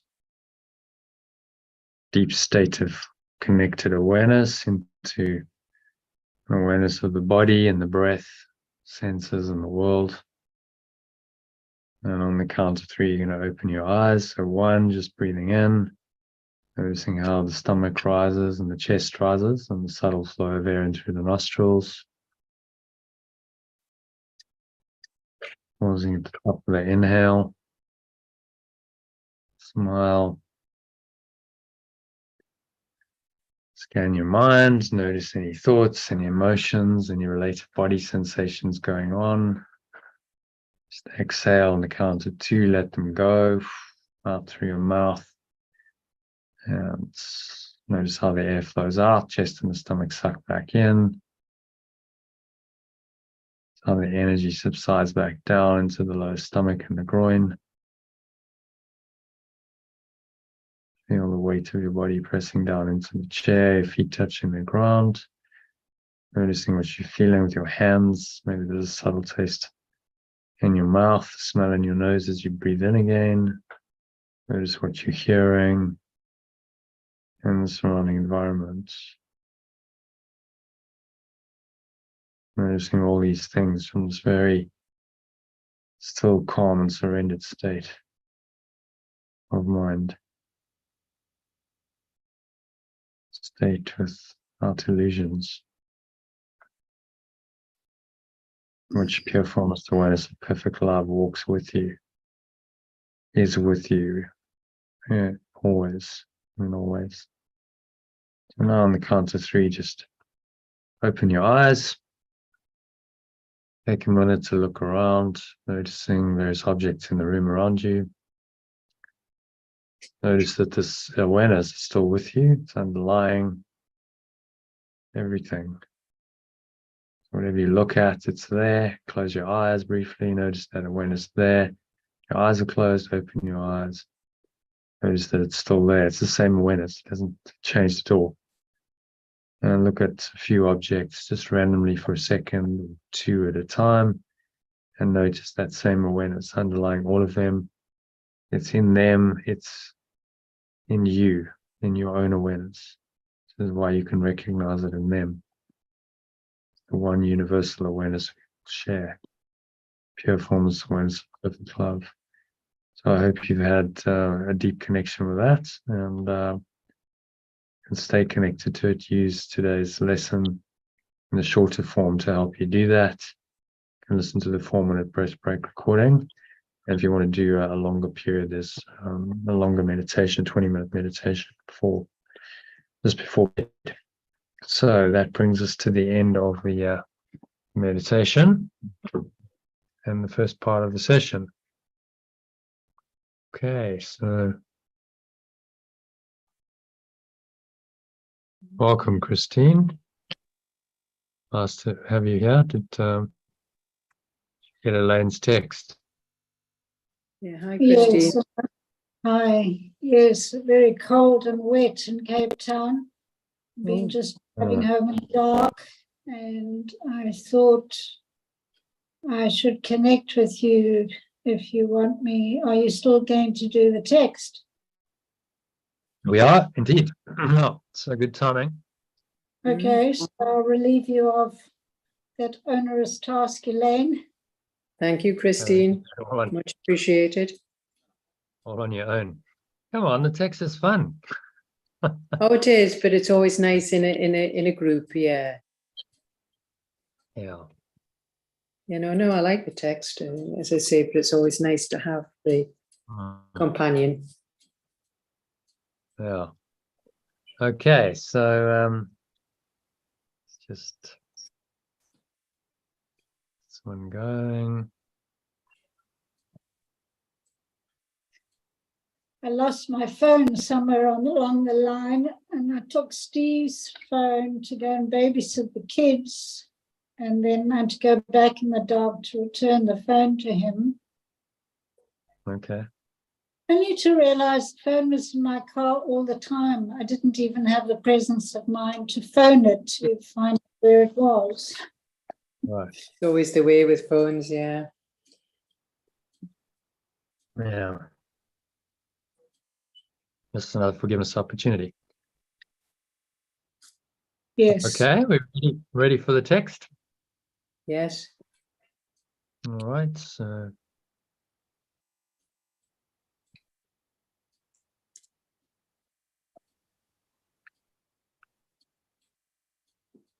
this one is section 3 of chapter 19, called the Unreality of Sin. So it leads on from yesterday's section, which is called Sin versus Error. So talking about sin again and what it is and why it's unreal. Okay, so number 1, you can read that in the alternative. Christine? Oh, we have someone else. I'm just going onto my computer, so I'll go out of here. You again. Okay, I'll admit you. There we go. So while we wait for Christine, Elaine, if you can read that. Yeah. Fraction of guilt. The attraction of guilt is found in sin, not error. Sin, being the belief that error is real and permanent, will be repeated because of this Right. attraction. The attraction of guilt is found in sin. Yeah. Not Elaine's error. just reading it, so Oh, well, I Sin you don't, can read the next one. being the belief that error is permanent and real will be repeated because of this attraction. Okay. Do you mind? Error can become Christine? so acute that the sin is denied the acting out. Okay. But while the guilt remains attractive, the mind will suffer and not let go of the idea of sin. For guilt still calls to it, and the mind hears it and yearns for it, making itself a willing captive to its sick appeal.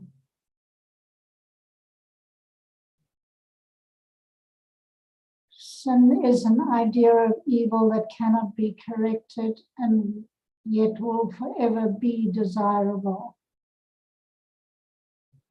As an essential part of what the belief in separation thinks I am, I will always want it. And only an avenger with a mind unlike my own could stamp it out through fear.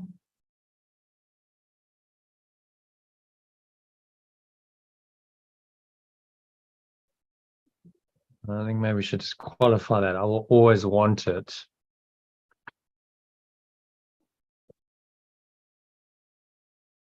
As long as I believe.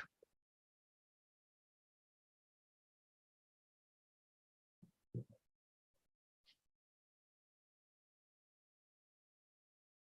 long as I choose, because I always want it sounds a bit kind of final.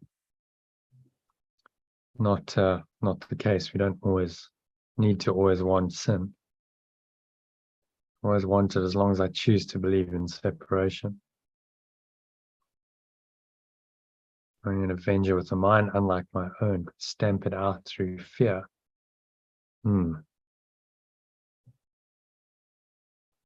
So interesting, interesting. What that last line, what do you make of that? What does he mean? Only an avenger.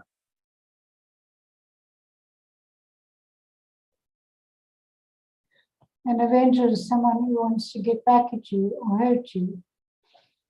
Oh. The mind, unlike my own, can stamp it out through fear. In other words, terrorize and blackmail and emotional abuse me until I succumb. So who or what is the avenger then?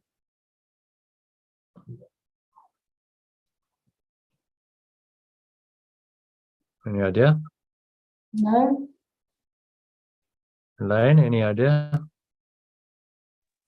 well, I was just thinking of the Avengers, the program with Joanne Lumley, wasn't it? So they were the Avengers. Yeah, it Avengers. was a long time ago. Yeah. Long time ago. But I'm trying to work out what they were, because they were called the Avengers. Yeah. I mean that's just by the by, really. What we're looking at here is what he means by an avenger. So if you look at our diagram, which we look at often, that avenger I think he's referring to. I mean, that's my interpretation. I could be wrong, but seems to make sense. Is the concept of a fearful, wrathful, vengeful God. That is a necessary consequence of the belief in separation and the guilt and the sin that we experience, because now we project out our guilt and our sin and our fear of punishment as a result of the guilt and sin onto a fearful, wrathful, vengeful God. And that concept seems to be real in our minds. So this is, I think, what he's referring to. Only an avenger with a mind unlike my own could stamp it out through fear. And so now I fear that I'll be punished for my imagined sin, and that punishment in the ego's judgment anyhow would seem to stamp it out, even though it doesn't. It actually reinforces the whole thought system of guilt and sin. But the ego's delusion, in the ego's delusional thought system, that vengeance and attack can somehow stamp it out. So if you punish someone, then it will somehow stamp out the evil. And this is a thought system that we've seen throughout history. People try and punish others, trying to stamp out the evil, but actually in the punishment is the evil being enacted, and the evil is being reinforced, because the idea of sin and guilt and punishment are evil. They are life. Evil is just love spelt backwards. So it's the opposite of life. It's the opposite of the eternal life. That is the truth. So I think that's what he means. It's a concept of a fearful, wrathful, vengeful God that we invent that will now come and punish us and others. I mean, often people self-righteously go, well, I'm not a sinner. This is the pseudo-forgiveness we talked about. I'm not a sinner, someone else is. And so they are going to be punished. And, the evil sinners must be punished by God, and the earth will be cleansed by his redeeming hand. And, there's many Christians actually believe in this stuff.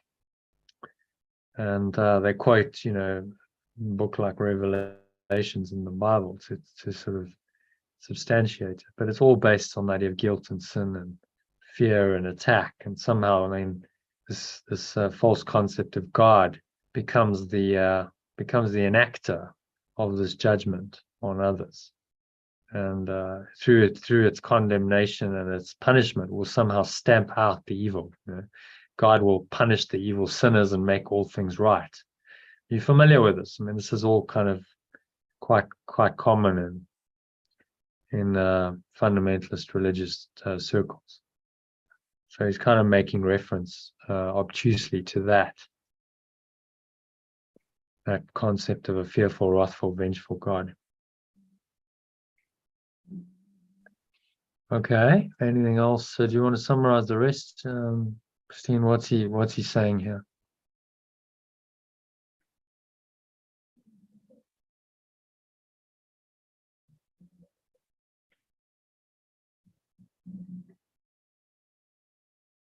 Guilt is the attraction force. As soon as one feels one has sinned, and guilt becomes active, and there's a kind of pining for it, almost like, I don't feel guilty, there must be something wrong with me, making itself a willing captive to its sick appeal. Idea of evil that cannot be corrected. That second sentence, sin being the belief that error is real and permanent. It's just a belief that we brought up with, especially in the Christian tradition. And that it cannot be corrected. Yeah. You suffer for your sins. Oh, we're born as, this is the doctrine of original sin. We're born as into sin. We are originally sinful, and we can't ever forget it. And then we have, in the Catholic Church, this weird ritual of confession, where you go and somehow confess your sins every week to a priest, and that sort of makes it better, a little bit better, supposedly. But you're still sinful. You're still an original sinner, and that remains. And that is a sacrosanct idea in that teaching. If you say I'm not sinful, I'm actually innocent, they'll tell you that you're blasphemous. Because they've made sin into holiness, as he points out in yesterday's section. Sin becomes holiness. Sin becomes the most sacred idea in that thought system that cannot be questioned. And when it is questioned, then that is then seen as blasphemy by the ego. Totally upside down. But that's how it is. When Yeshua was alive and he was forgiving sins, he would go around and say, you're healed because your sin is forgiven. And the Pharisees and the Sadducees said, that's blasphemy. You can't forgive sins. Only God can do that. So the idea of sin is very much part of the Judaic, the Christian, and also Islam. These are the so-called monotheistic religions, where there's this idea of a vengeful, wrathful God that punishes us for our sins. It's fundamental to those religions, and it binds the mind into the idea of sin and guilt as foundational, something that cannot be undone. Essential part of what the belief in separation thinks I am. And so it has a kind of sick attraction for us because it reinforces our separate self. And so we have to believe it in order to believe in a separate self. And so we have this kind of weird attraction to this delusional idea and to something that's very hurtful and harmful, which is why human beings are so self-destructive. Because there's this attraction of guilt and sin that's calling them to punish themselves and others, and ultimately, punishment leads to death. So it's the sick attraction of death as well.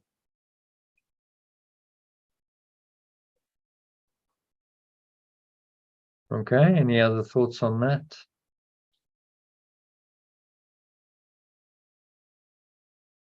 No. Looking at number 3, sin being belief that error is real and permanent will be repeated because of this attraction. I actually added that in. Sin. So I think because never does he really define what sin is. So sin is the belief that error is real and permanent. Will be repeated because of this attraction.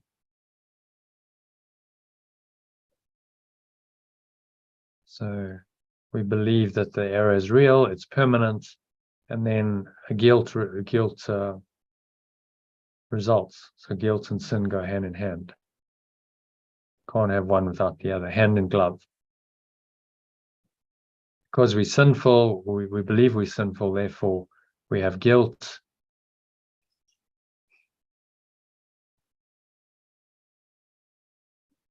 It can become so acute that the sin is denied the acting out.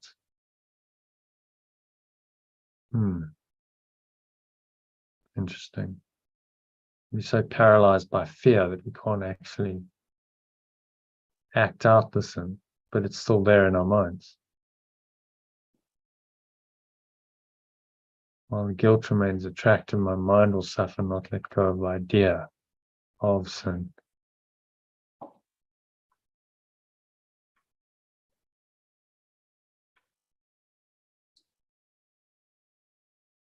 So we are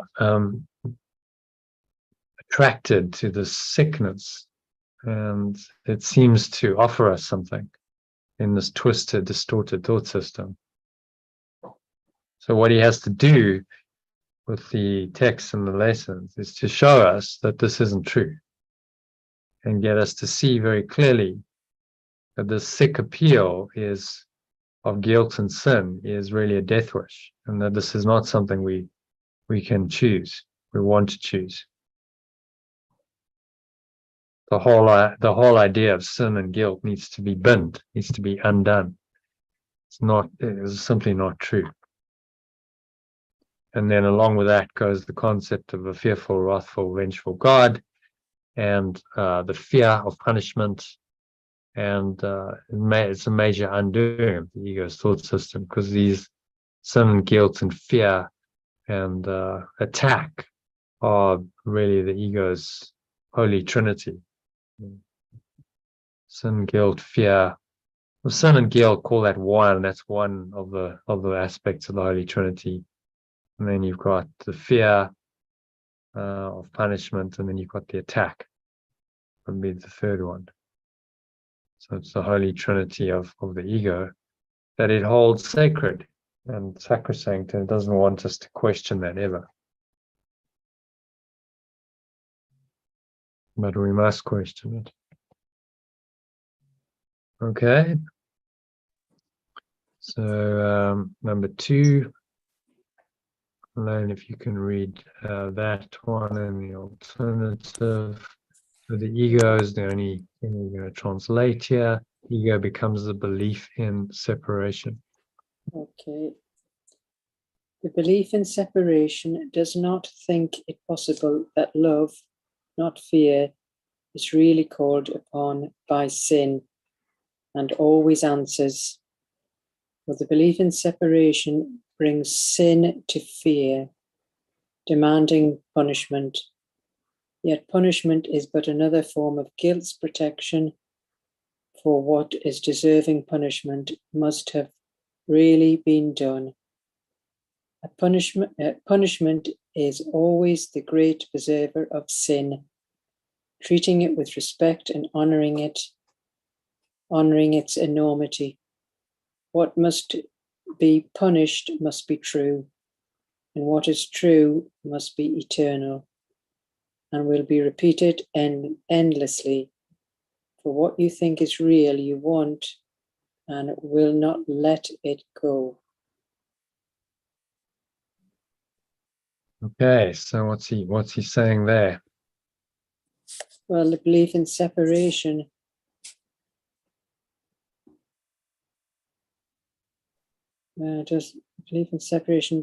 doesn't think it's possible that love, not fear, is really called upon by sin, and always answers.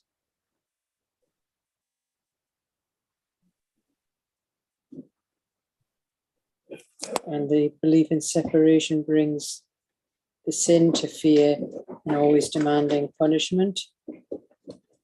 But yet punishment's just another form of guilt's protection, just keeping it going, endlessly repeating.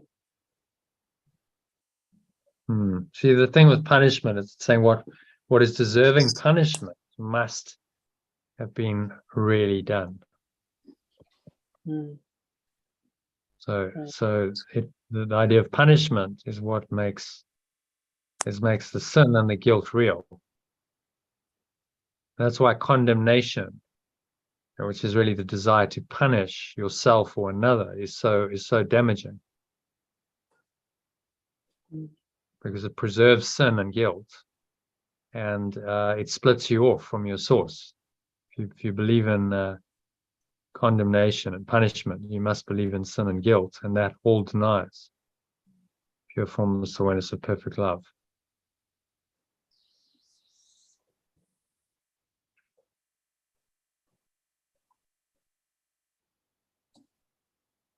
Now, so what must be punished must be true. What is true must then be eternal, and we repeat it endlessly.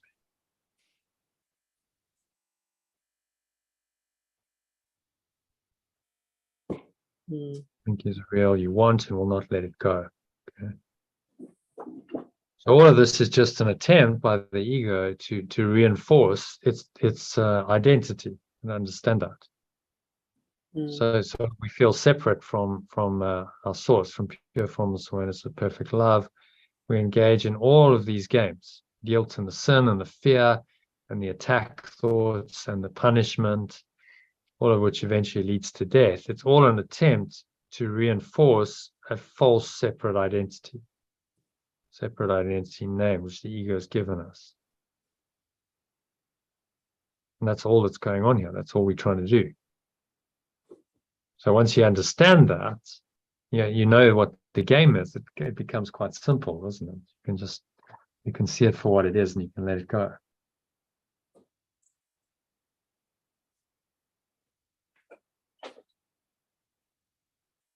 Let the whole system go. So all of it's false, because the idea of separation kicked it all off is false. So none of it can be true.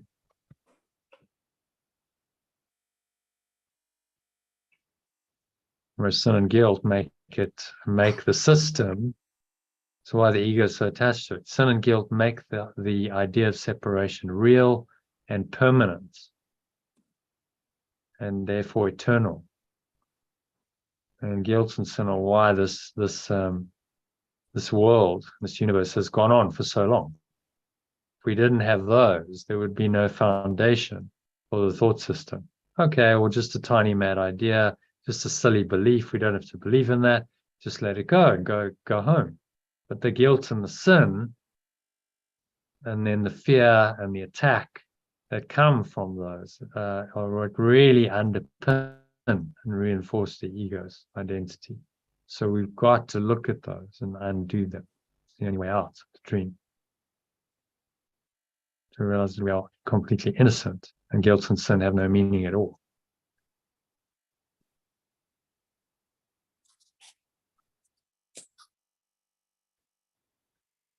Okay. Any other thoughts about that? No, it's clear. Yeah, Christine?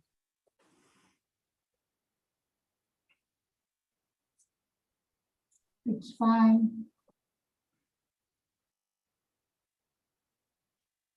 All right, so moving on to number 3 then.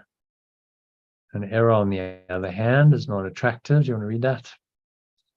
An error, on the other hand, is not attractive. What you perceive clearly as a mistake you want corrected. Sometimes a sin can be repeated over and over with obviously distressing results, but without the loss of its appeal. And suddenly I change its status from sin to a mistake. Now I will not repeat it. I will merely stop and let it go, unless the guilt remains. But then I will only change the form of sin, granting that it was an error, but keeping it uncorrectable. This is not only a change in my perception, for it is sin that calls for punishment, not error. Yeah, so that's making it more believable in that an error is a mistake. That I want to correct it. Yeah. And so it's just a change in perception of what that means, yes, of what an error means. So that's simple. If you say, well, it's just a little mistake, it's not a big deal. We can change it, we can correct it. It's no longer a sin because it's not permanent. As soon as you judge it and you condemn it in yourself or in anyone, you make it permanent and real. And you see how cunning the ego is. Because that makes the idea of sin and guilt real, eternal. Makes your separate identity real and eternal. And then you're stuck in that separate identity. There's no escape in the ego's judgment.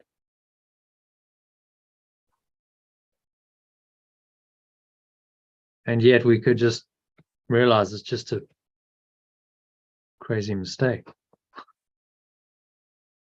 And every apparent consequence of that mistake is just that, just a tiny mad idea, just part of the tiny mad idea, just a crazy idea, an error in our minds that can be corrected rather than judged and condemned.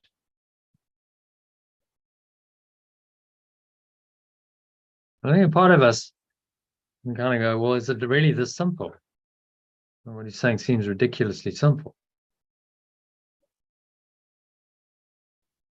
But it is. Just that sin and guilt seem to have such a hold in our minds because they're, deep-seated emotions that requires quite a lot of undoing to let them go.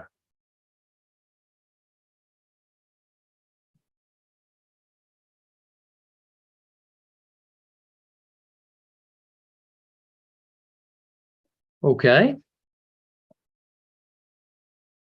Okay. Any other thoughts on that?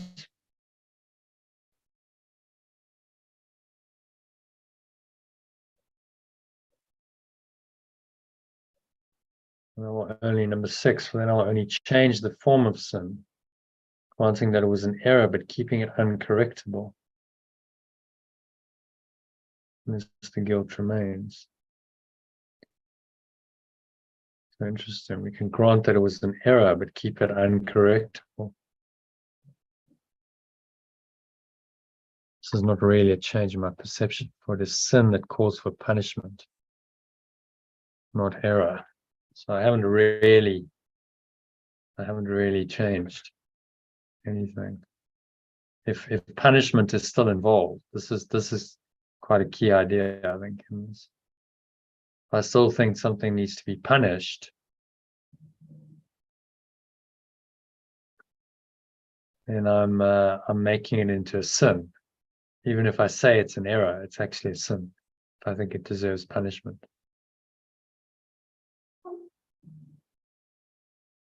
That makes sense? Yes. Okay. Number 4 then. Moving swiftly on. The alternative? What's Holy Spirit? Yeah, I'll just read the first couple in the original, and then the alternative, and then we're into not much translation. So read the Holy Spirit to here. The Holy Spirit cannot punish sin. Mistakes he recognizes and would correct them all as God entrusted him to do. Yeah, an alternative. The remembrance of perfect love cannot punish sin. Mistakes it recognizes and would correct them all as pure formless awareness of perfect love entrusted it to do. But it does not know sin, nor can it recognize mistakes that cannot be corrected. For a mistake that cannot be corrected is meaningless to it. Mistakes are for correction and they call for nothing else. What calls for punishment must call for nothing. Every mistake must be a call for love. What then is sin? What could it be except a mistake you want to keep hidden, a call for help that you want to keep unheard and so unanswered? Yes, sir. Accept a mistake. I want to keep it in a call for help, but I want to keep unheard and so unanswered. Okay, summarize that. What's he? Well, the remembrance of perfect love just doesn't recognize mistakes, and it cannot punish sin. And mistakes are just a correction, and they call for nothing else. It's well, it's all just again an illusion. It's not. It's all false. Yeah. So no punishment. This is a key idea. Sin and punishment go hand in hand. So whenever you think about condemning someone, that's punishment. And that makes their error apparently real and permanent, which makes it into a sin. And then there's no escape. They are condemned eternally, and so are you. That's the thing. You enslave yourself to the thought system, to the same thought system that you impose on them. So it seems like you offloading your guilt by projecting it onto them. So we try, and what the ego tries to do is say, well, its attempt to deal with guilt is to project it. Feels guilty and sinful, so it says, well, project it onto someone else in the form of accusation and blame, which is just punishment. And then you'll feel better because you offload it onto them, and then God's going to punish them, so you can escape this punishment. But you can't, because the more you give something, the more you condemn, the more you reinforce the guilt and the sin that are at the foundation of condemnation. You see that?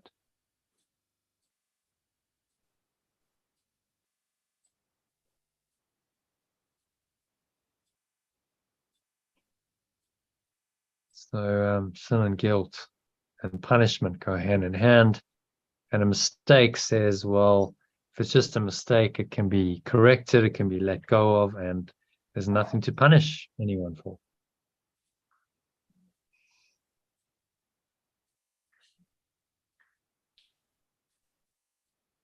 Yeah, so two completely opposite ways of dealing with anything. As usual, the Holy Spirit and the ego are at odds, and you must choose which way you want to go, which one you want to believe in.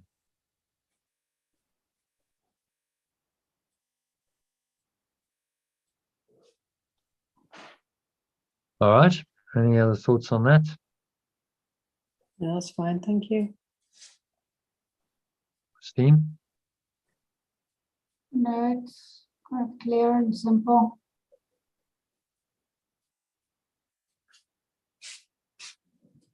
Yeah. Mistakes are, and they call for nothing else. So I think the key point here is mistakes are for correction. They call for nothing else. No punishment, no judgment. Mistake is a call for love. What then is sin? What could it be except a mistake I want to keep hidden, a call for help that I want to keep unheard, and so on and so on. All right. So also, it's true reality of any sin is a call for love, not judgment and condemnation.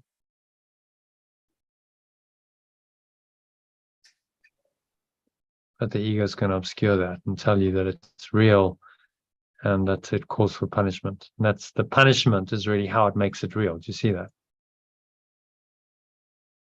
Reality of it is established by the necessity for punishment.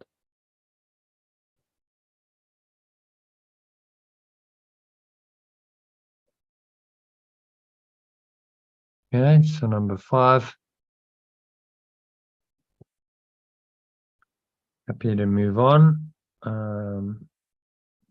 So it's Christine, your turn, I think.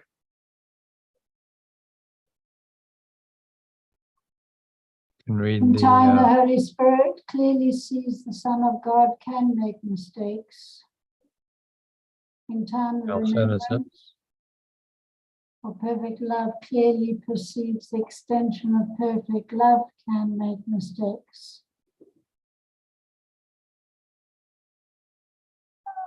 In this, you share its vision, yet you do not share its recognition of the difference between time and eternity.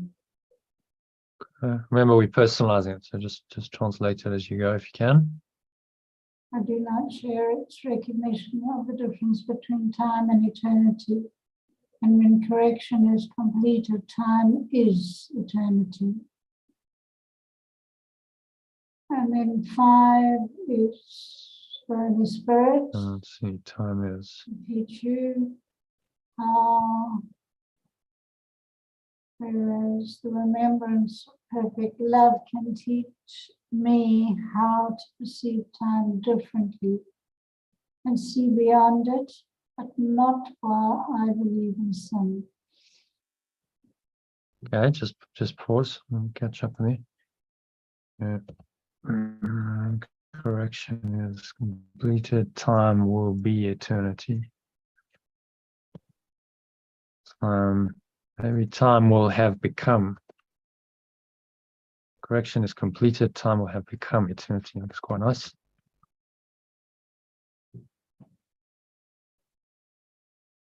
Perfect love can teach me how to perceive time differently and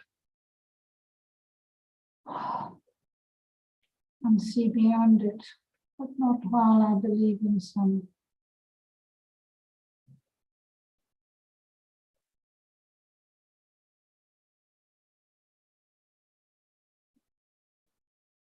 yeah.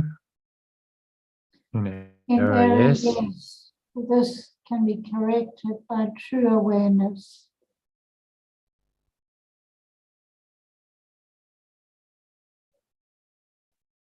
Be corrected by the mind. I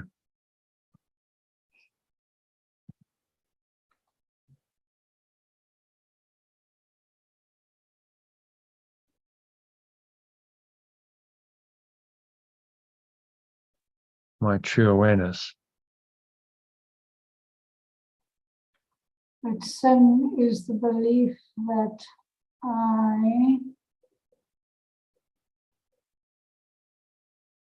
my perception is unchangeable and that my mind must accept as true what it is told through perception.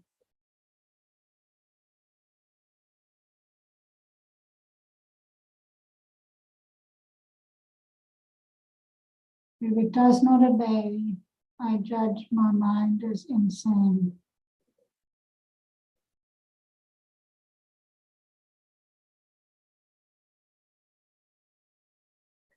The only power of decision that could change perception is thus kept impotent, held to the body by the fear of change perception that the mind's true teacher, which is one with it, wants to bring.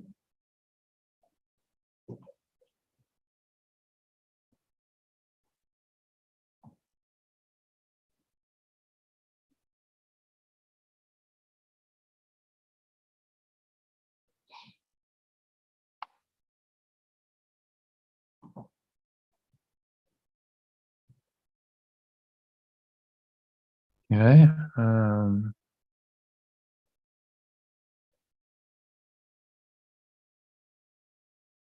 So what's he saying in this one? That the remembrance of love believes that I can make mistakes, but that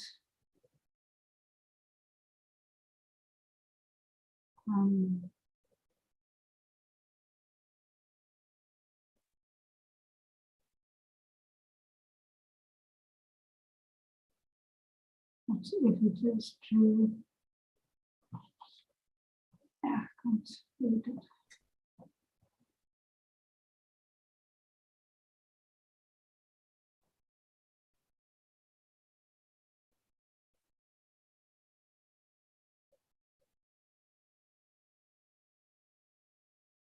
So help you out.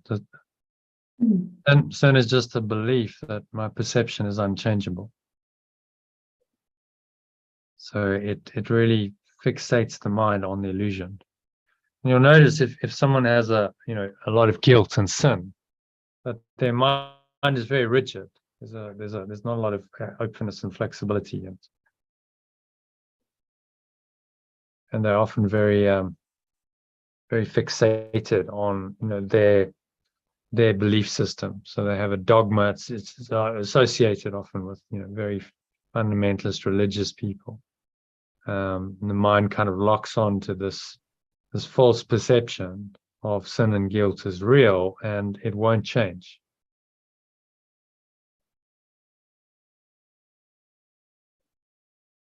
I judge my mind as insane. if I don't believe in sin and guilt. My mind must accept what is told through perception as true. So it makes perception real. Perception is part of time, it's part of the illusion.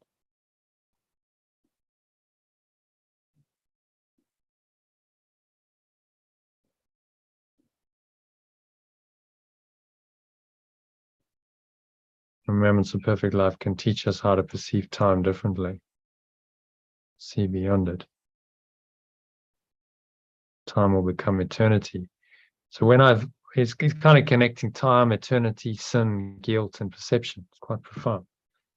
When I finally let go of my guilt, my sin, then I let go of the need for time, and this is the Holy Spirit's reinterpretation. Somebody says time isn't necessary. You can just go into this eternal timeless state. Transcend the whole dream. So time then gets translated into eternity via the forgiveness or letting go of guilt and sin. It takes us back into pure formless awareness of perfect love, which is the holy instant.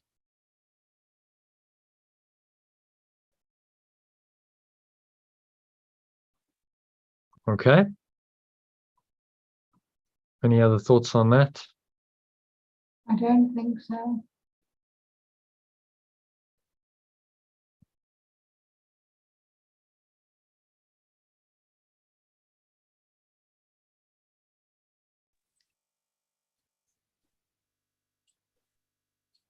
All right, so let's move on to number 6.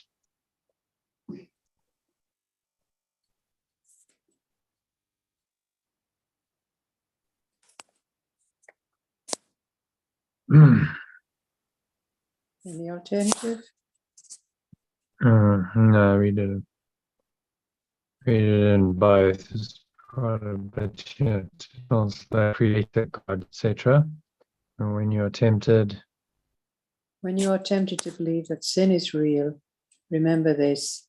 If sin is real, both God and you are not. If creation is extension, the creator So just must... do it line by line, line by line. So go down to the alternative. When you're tempted to believe that sin is real, remember this. If sin is real, both pure formless awareness of perfect love and you are not. Remember, we personalize it. So Oh, yeah. both pure formless awareness of perfect love and I am not. So it denies the beingness, the true being of the source and of its extension.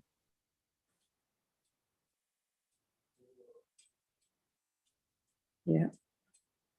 If creation is extension, the creator must have extended himself, and it is impossible that what is part of him is totally unlike the rest. If being is extension, the source of being must have extended itself, and it is impossible that what is part of it is totally unlike the rest. If sin is real, God must be at war with himself. If sin is real, pure formless awareness, perfect love, must be at war with itself.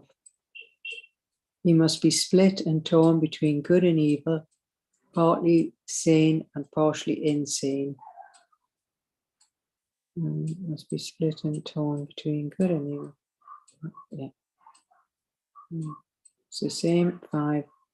For he must have created what wills to destroy him, and he has the power to do so. And for pure formless awareness of perfect love, must have created what wills to destroy it, and has the power to do so. It is not easier to believe Oh, am I just going in here? It's not easier to believe that I have been mistaken than to believe in this.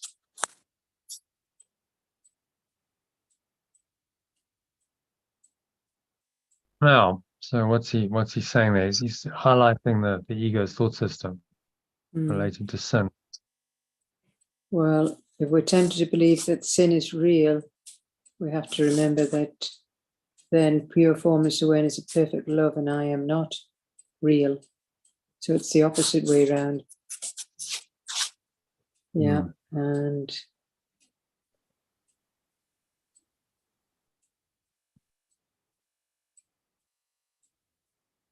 it's just going on to say about being split and torn between good and evil, partly sane and partially insane.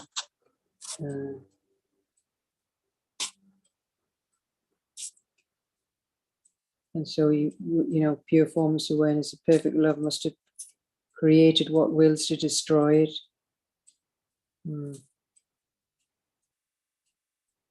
So basically, we've just been completely conned and mistaken, and we actually believe all of this. Yeah. So he's saying it's a bizarre belief system, but the ego believes, and its identity requires that we believe in this. Saying how is it possible that pure formless awareness of perfect love has created what wills to destroy it, and seemingly has the power to do so? Is it not easier to believe that I've been mistaken than to believe in this? So think of the formal religions, Christianity, etc. It's like, is it not easier to believe that we've just made a mistake, that all of this is illusion, than to try and believe in what they propose? The idea of sin as real, vengeful, wrathful God, none of which makes any sense. Which is why many people, as you start to awaken, you start to question that, and then you move away from religion because you go, well, that doesn't make any sense. How can a loving God have done all this? Something in us tells us that it's wrong.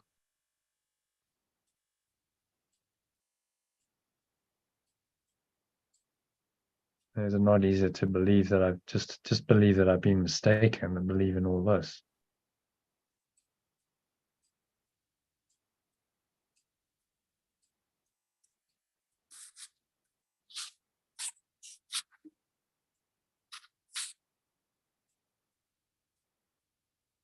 Well, surely it must be.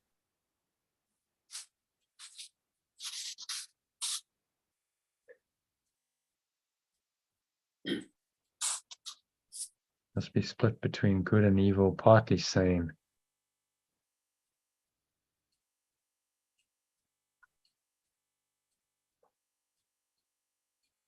So you look at the duality of that sin and guilt creates, and the good and the evil, and the split in the mind, and then we try and justify it and make it real. And he's saying, isn't it easier to believe that it's just a mistake? You don't have to try and justify it. You don't have to try and explain it. Just recognize that it's all a mistake. And then you don't have any of these convoluted logic and trying to explain the inexplicable that so many religions attempt to do. They're just saying it's all false. So I don't have to explain why the false seems to be there. I don't have to explain the truth of the falsehood, do I? I just have to see it for what it is. And let it go.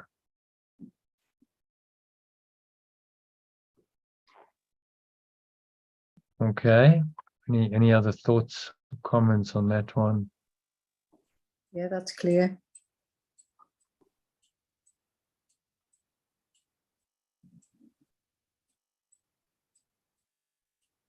Being is extension. The source of being must have extended itself. It's impossible to what is part of it is totally unlike the rest. Sin is real. Pure formless awareness of perfect love must be in conflict with itself. See, he's just looking at the logic quite clearly, isn't he? Saying it's not possible. You follow the logic, and you see that sin and guilt are a clear contradiction to the logic of this thought system, which is the Holy Spirit's thought system. So you must choose between them. You can't have the ego's twisted logic and the Holy Spirit's true logic working together, because they contradict each other.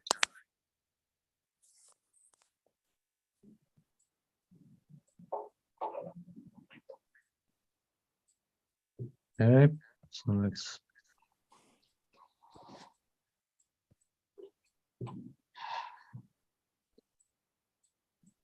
while you believe that your reality, or your brothers read the first bit in the alternative. You can until we get to number 4. While I believe that my reality and my companions is limited by a body, I will believe in sin. While I believe that bodies can unite, I will find guilt attractive and believe that sin is precious.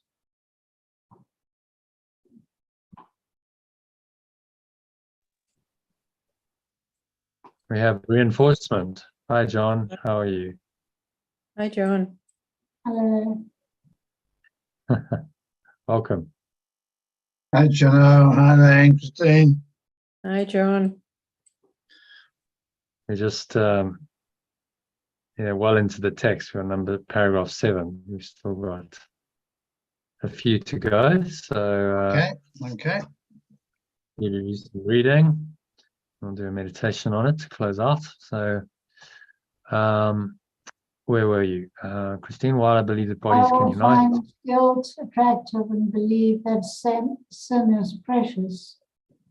For the belief that bodies limit awareness leads to a perception of the world in which the proof of separation seems to be everywhere.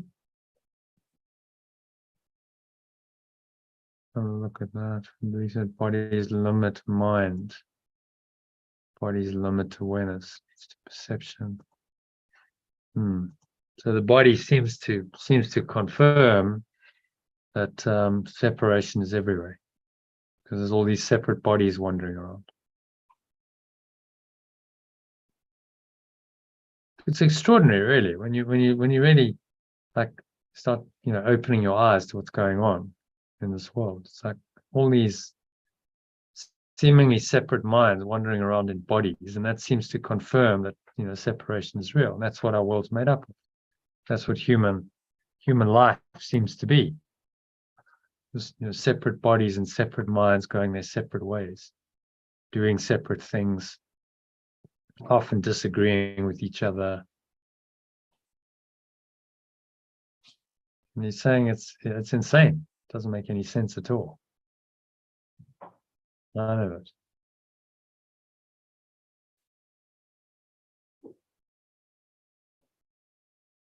It seems to be, the world seems to be the proof of separation, the proof of sin and guilt's reality.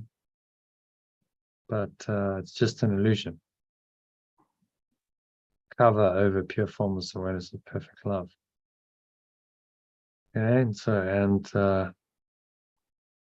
read from here the original and then the alternative. And God and his creation seem to be split apart and overthrown. For sin would prove what God created holy could not prevail against it, and remain itself before the power of sin.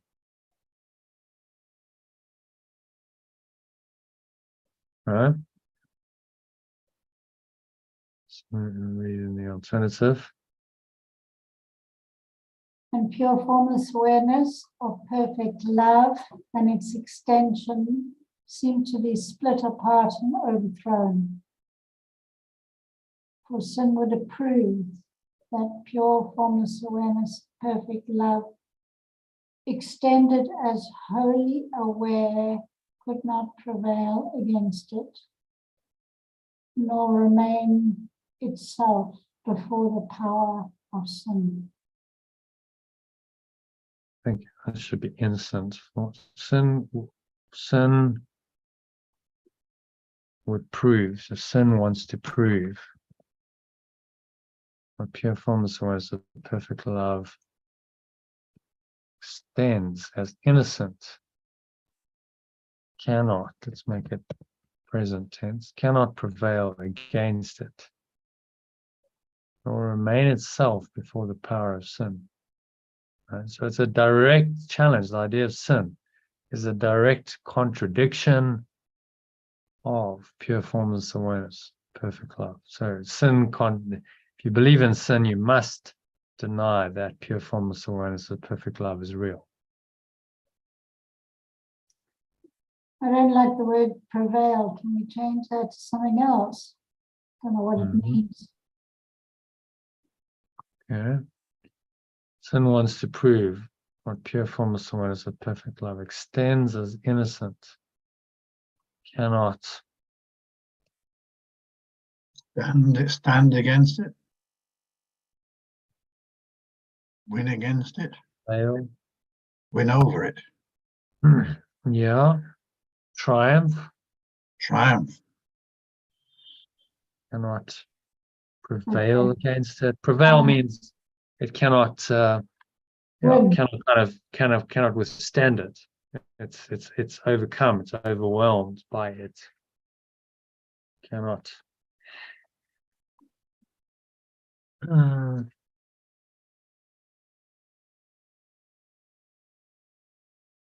stand, maybe. Cannot stand against it. Stand against it, yes. Yeah. Nor remain itself before the power of sin.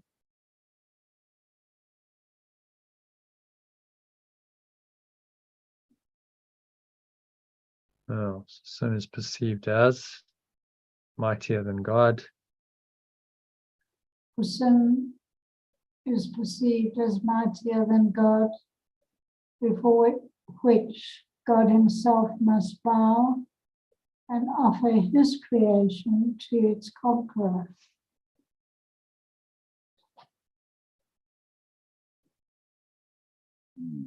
Is this humility or madness? Yeah. Sin is perceived as mightier than pure formless awareness of perfect love, before which pure formless awareness of perfect love itself must bow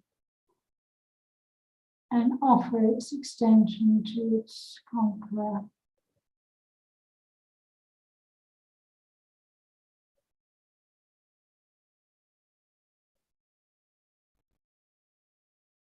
From the perfect love itself must bow and offer its extension to its conqueror and offer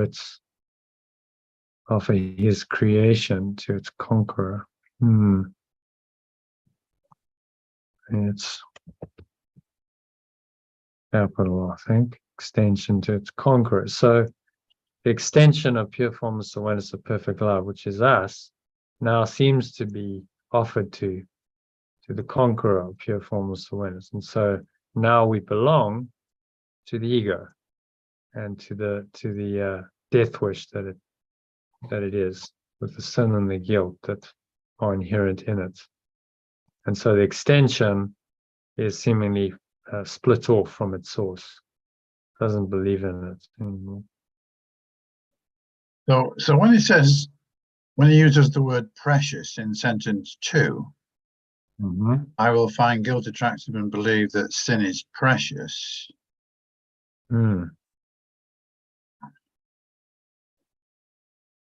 It's just a curious. Valuable instead, if you want. Well, I'm just curious by the word precious, because it's kind of like more. It's a bit more. It's a stronger form than valuable, isn't it? Yeah. Believe that sin is precious. You know, what comes to mind? Did you ever see Lord of the Rings? No, I think I did actually, but years ago, an earlier version of it. Yeah. Do you remember? You remember Gollum's word for the ring? Oh no. My precious. Ah. This ring that drove him crazy, and it was the source of his really his life of banishment, but he valued it above all else. So that it's a sign of what we do. This thing of evil, the ring. And Tolkien was really he was a spiritual teacher. It was a spiritual teacher coming through in that whole story allegory. It's an allegorical story. Yeah.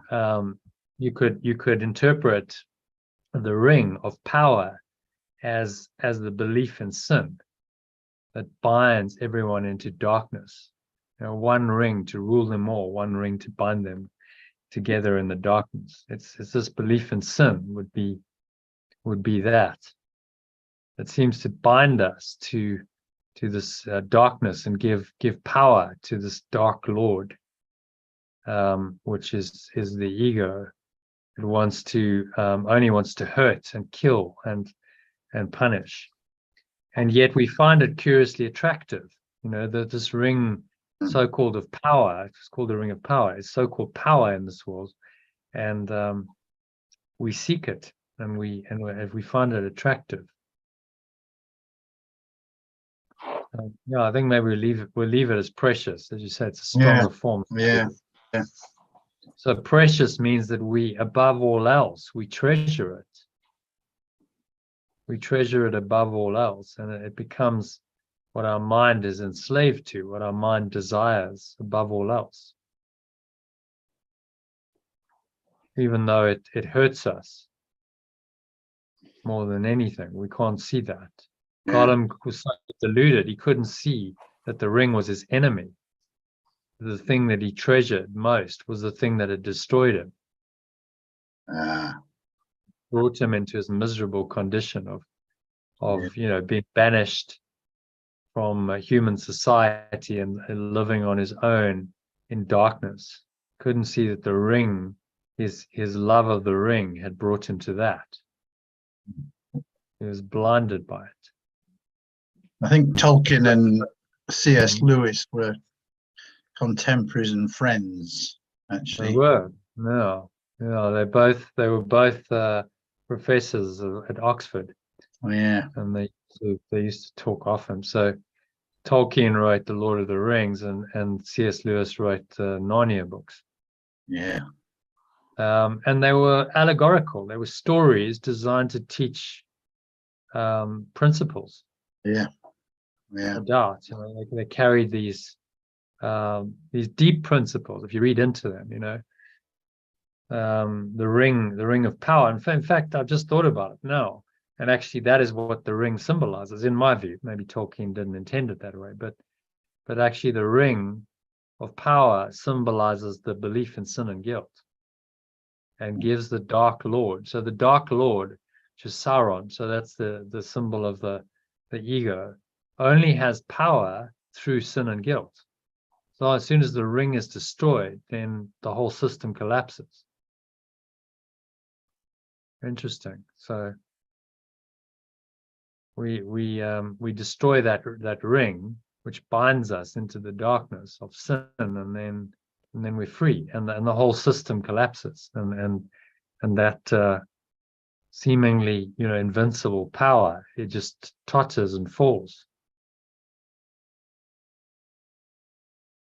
And all of its minions, all of the evil that it seems to contain is undone. That's really what was symbolized in the movie, in the books and the movie. The movie did it quite well because it visualized it. It's like, okay, so they all just that once the ring is destroyed, the whole tower collapses and all the power is gone. So in the same way, sin is like that for us. And once we let go of our belief in it, the power of the ego is gone, and all of its works are undone. Which is why he's really focusing in on it in these the last couple of sections, really focusing on the belief in sin and guilt. It attends it and saying, you need to really look at this and let it go. Otherwise, you split your mind, and you now have this other, the dark lord of the ego, belief in separation, seems to rule your mind cruelly because of the belief in sin. Sin is perceived as stronger than pure formless awareness of perfect love, before which pure formless awareness, perfect love itself must bow.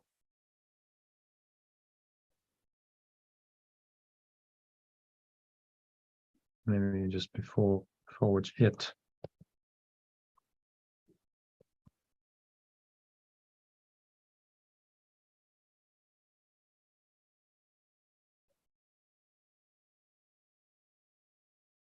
And offer its extension to its conqueror.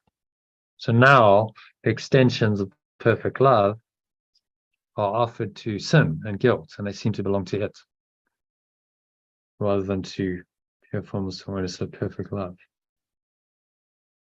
And this bowing down, is this humility or madness? And surely you can see that it's just madness. Totally insane.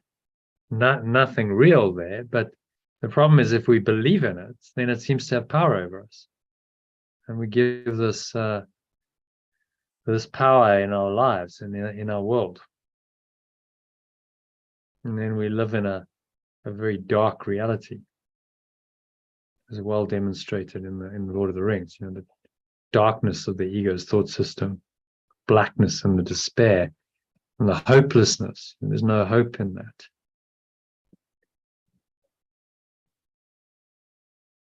Okay, so any other thoughts on that one? Thank you. Well explained. Okay. I'm doing all the work tonight. I'm feeling very tired. Okay, well, stick with it. We only got 3 paragraphs to go. It's not too long. Okay. So, John, if you can read the next one in the original and the alternative. There's quite a lot to translate here. Yeah. If sin is real, it must forever be beyond the hope of healing. If sin is real, it must forever be beyond the hope of healing. Must be forever. Forever be forever. Yeah, Must be forever. Or must be beyond the hope of healing forever. That's probably even better. What do you think? Yeah.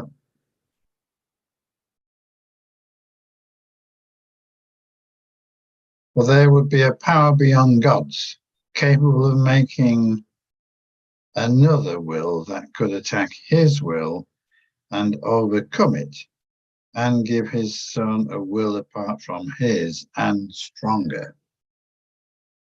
For there would be a power beyond perfect love's, capable of making another will that could attack its awareness and overcome it, and give its extension a will apart from its awareness and stronger.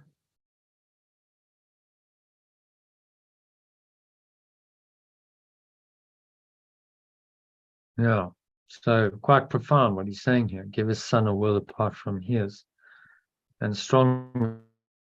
I mean, this is a description of what's have happened in the illusion.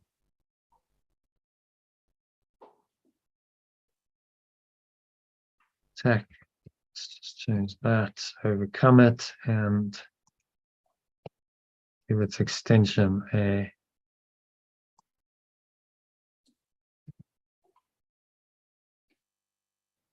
An awareness apart from its awareness.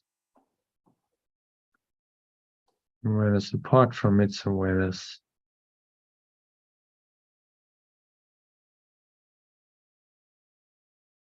How about a stronger awareness apart from its awareness? Yeah.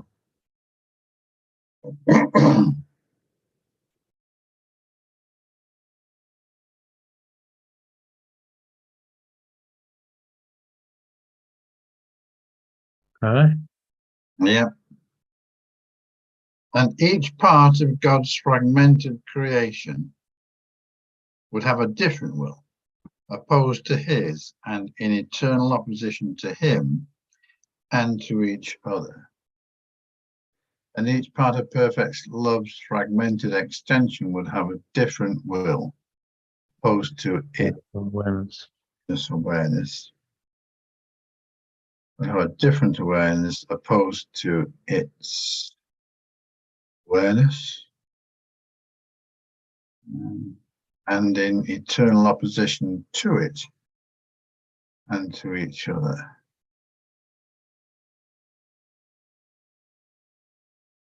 Oh, so what he's saying here is, look, so logically, Yeah. you know, you believe in sin, this is what would have to happen. Yeah. And then you look at our world and you see, well, this is what seems to have happened. Each one of us seems to have a different awareness, opposed to the awareness of perfect love, pure formless awareness of perfect love, and in eternal opposition to it and to each other. Yeah. Well, it's just being logical, isn't he? Yeah, pure logic. It's like, well, this is what would have to happen if you believed in sin.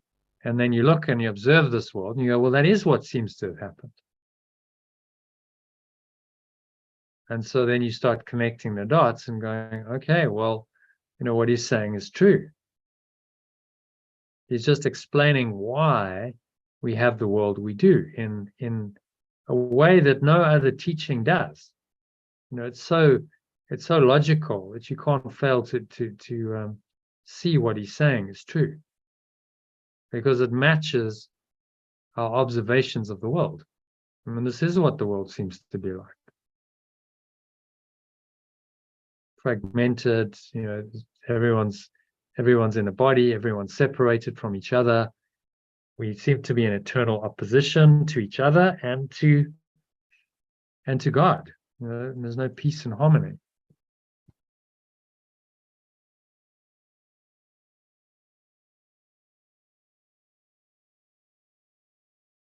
Yep.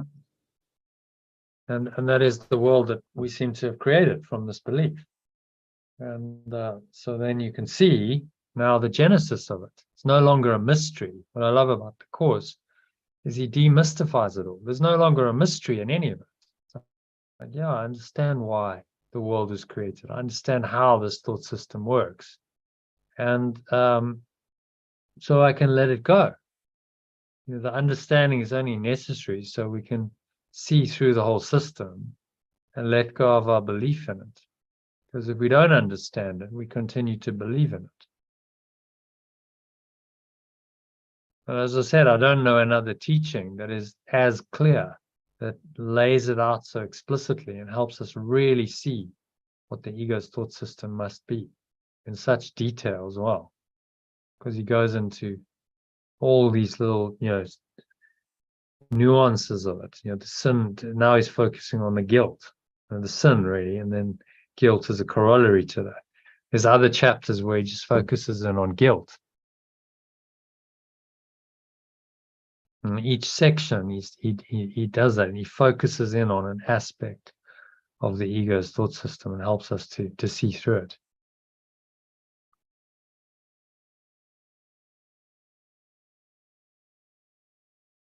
Okay, carry on. Next one. Your holy relationship has, as its purpose now, the goal of proving this is impossible. Your innocent relationship has as its purpose now the goal of proving this is impossible. Heaven has smiled upon it, and the belief in sin has been uprooted in its smile of love. The state of pure formless awareness has smiled upon it, and the belief in sin has been uprooted in its smile of love. We're saying instead of smiled upon it, has blessed it. Yes.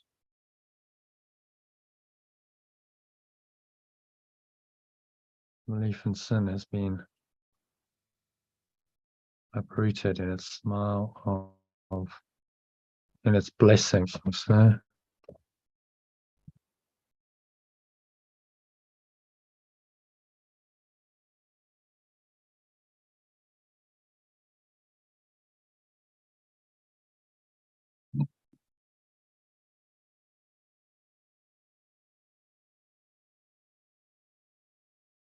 okay. You see it still because you do not realize that its foundation has gone. I perceive it still because I do not realize that its foundation has gone. Still perceive it. Still perceive it because I do not realize that its foundation has gone.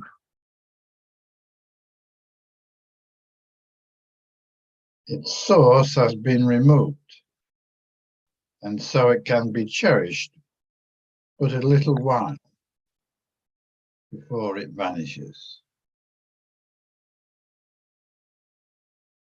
Its source has been removed, and so it can be cherished only for a little while before it vanishes. Only the habit of looking for it still remains. Only the habit of looking for it still remains. Remember, we said source has been removed, and so I can, let's make it active tense, so I can cherish, I can, maybe not cherish, I can value, maybe, so they're stronger, so I can value it only for a little while, before it vanishes.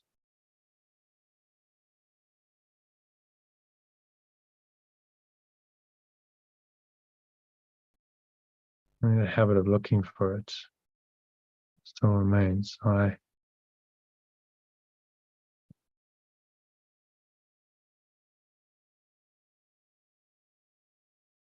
Only my habit of looking for it still remains.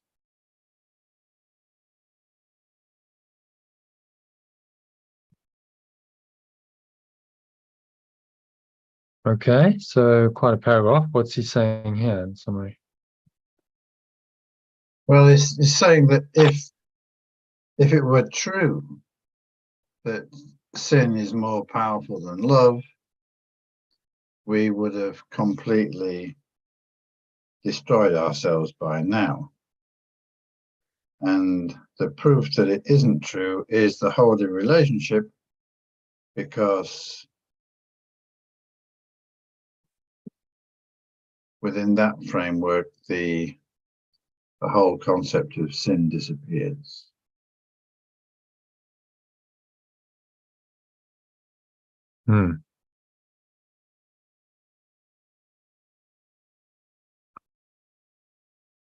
Innocent relationship has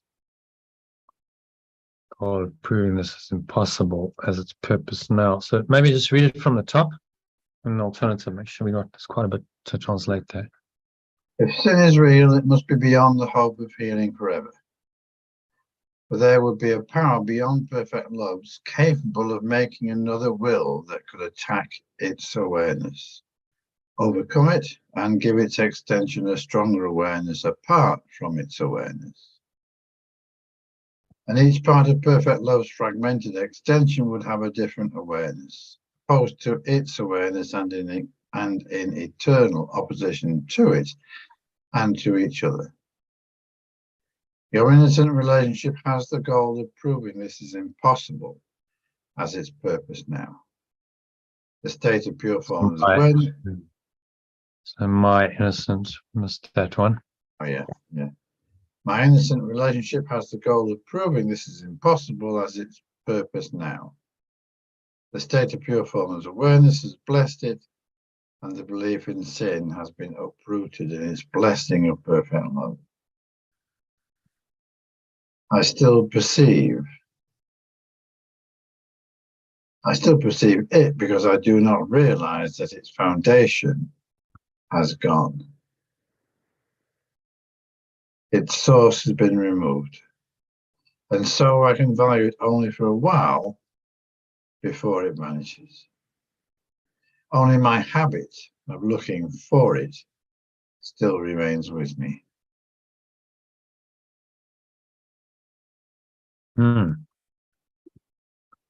Okay, so what's he saying here? Any other thoughts on that?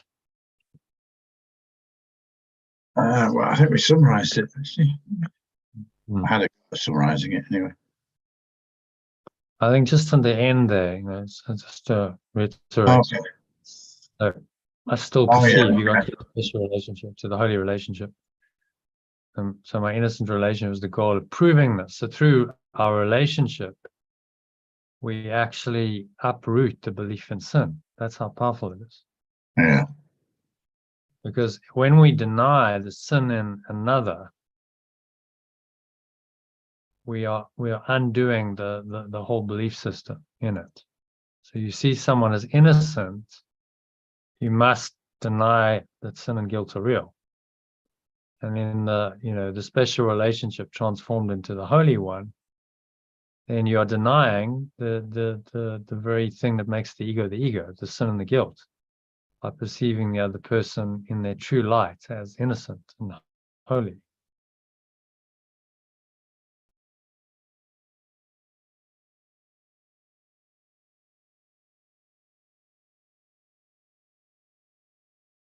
And so he says we might still value it for a while before it vanishes. So it's just a habit of looking for it. We're so used to looking for sin and guilt that there's kind of a residual addiction to it based on habit, but actually it's already gone. Source has been removed. Once the source is gone, then it's going to fade away and be undone.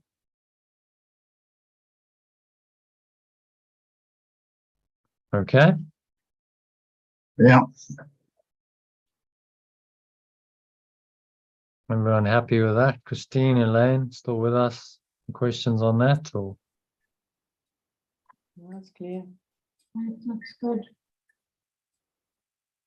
okay, so number 9, one of you read that.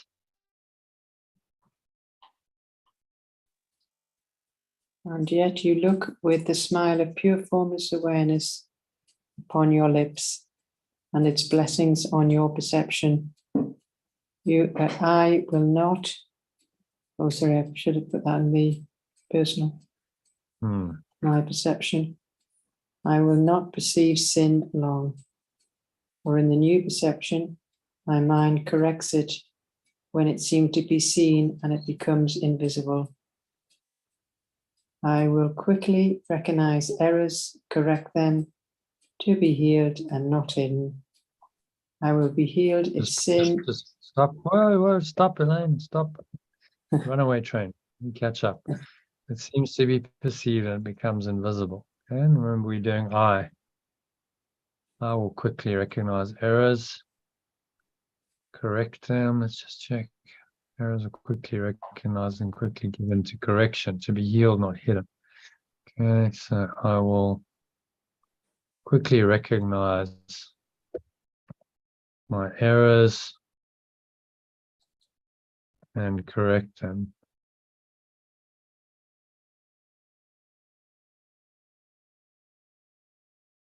given to correction, to be healed, not hidden. Correct them to be healed and not hidden.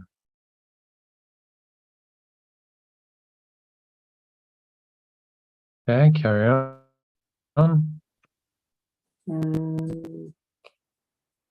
Or in my perception, my mind corrects it when it seems to be perceived and it becomes invisible. I will quickly recognize my errors and correct them to be healed and not hidden. I will be healed of sin and all its ravishes the instant that you give it no power over your companion, and that I give it, and I will help him overcome mistakes by joyously releasing him from the belief in sin.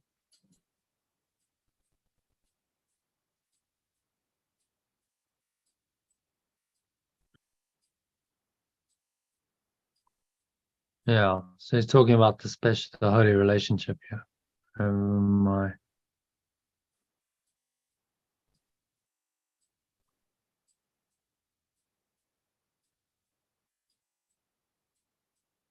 no power. Maybe we'll make it plural over my companions. I will help them overcome mistakes by joys and releasing them from the belief, from my belief in sin. Oops.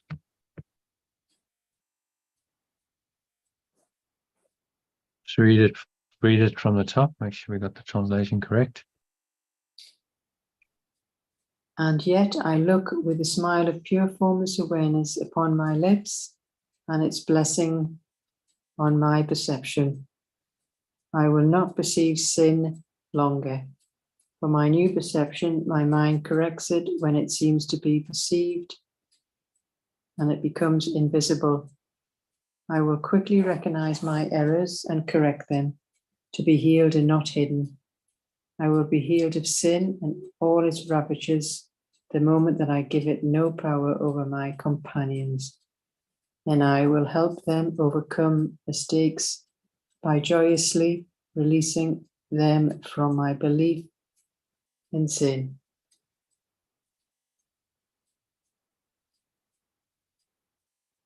Okay, so what's he saying here in summary?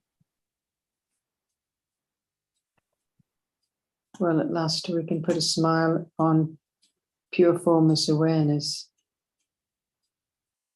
And we won't see sin any longer. We will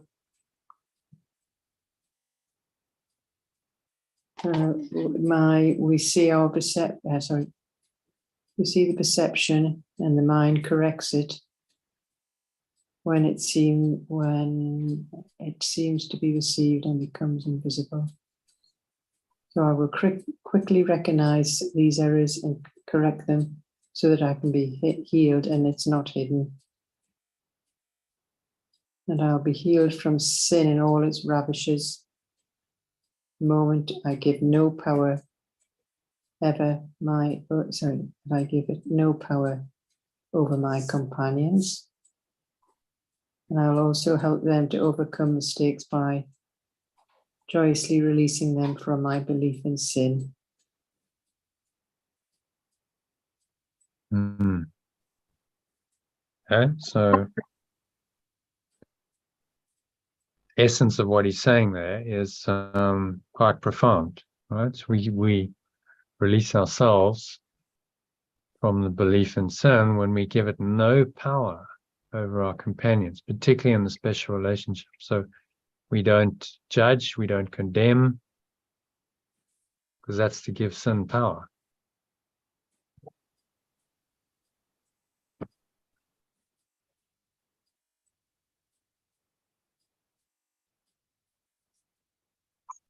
And I help them overcome mistakes by joyously releasing them from my belief in sin. So someone's made a mistake, you don't hold them to it, you don't condemn them for it. You release them from it.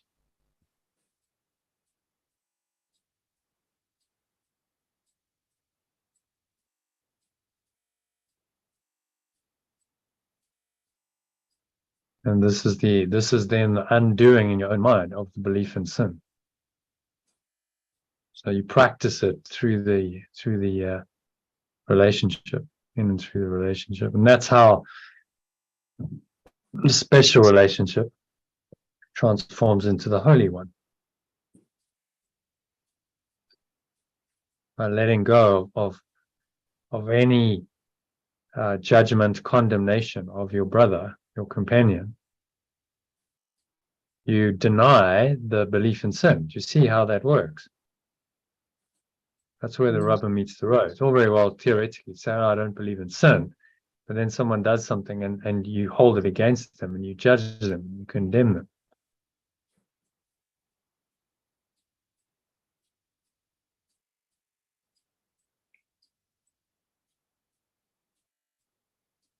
So we must reverse it and let go of all that and treat them only with forgiveness and love to learn the lesson ourselves.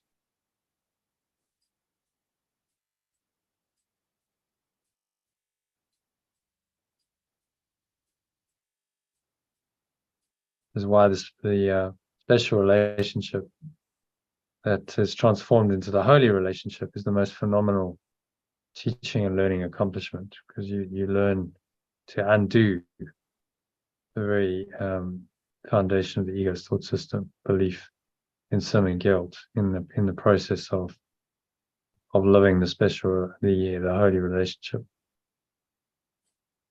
that make sense? Yes. And it's also why it's the hardest thing to do, because the ego's got this huge investment in maintaining the sin and the guilt, and so it tries to do that in your special relationship, get you to stop yourself from bringing this teaching into it.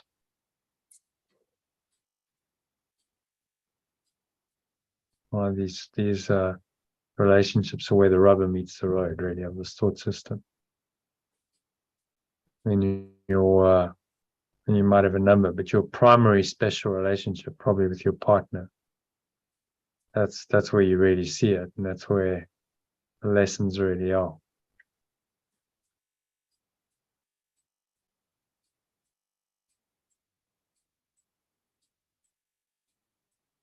Okay, so happy to move on to number 10.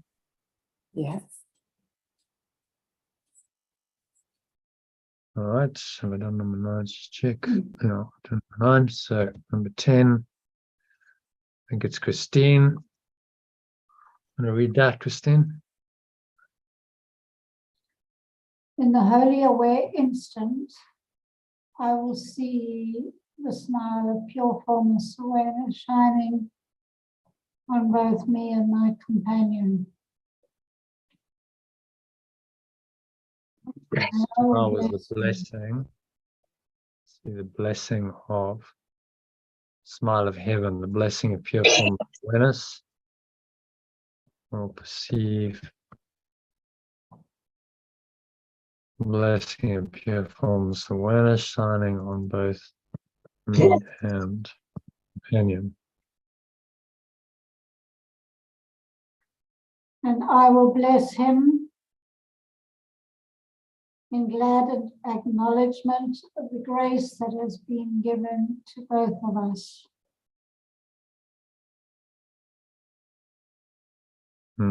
Wants to be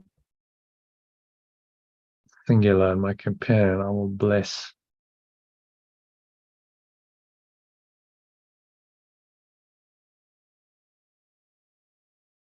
Us. Yeah, what do you think?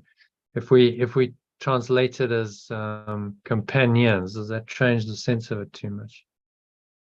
Bless them in the glad acknowledgement of the grace that has been given all of us.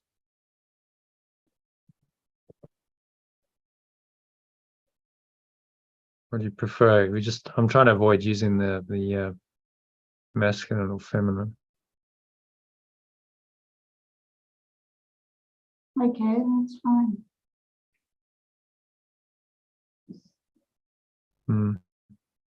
It's okay. I will bless them, glad acknowledgement of the grace that has been given to all of us.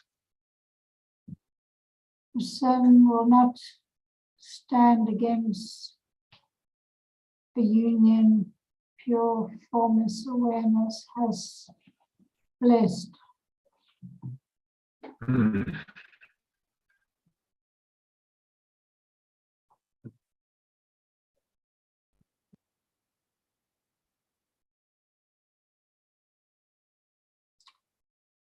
My perception was healed.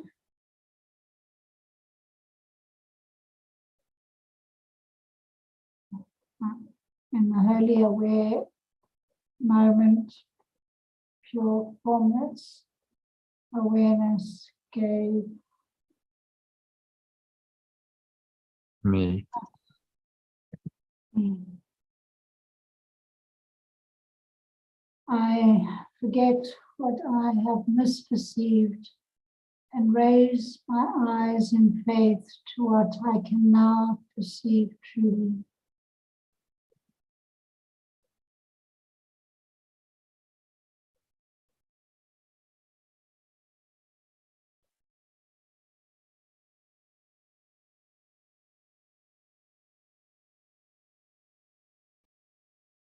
The barriers to the state of pure formless awareness will disappear before my wholly aware sight.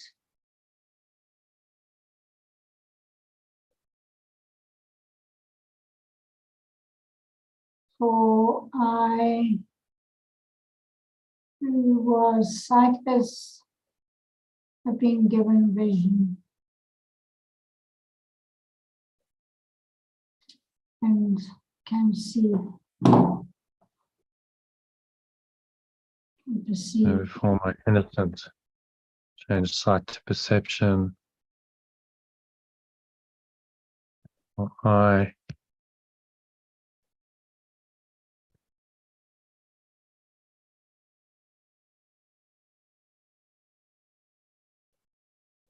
Who was blind, shall we say, instead of sightless.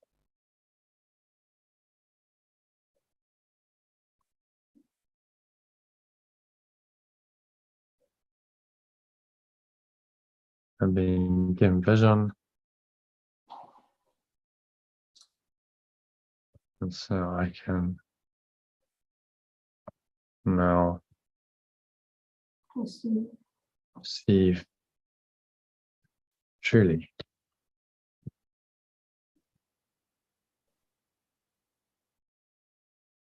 I do not look for what has been removed, but for the magnificence that has been restored for me to see.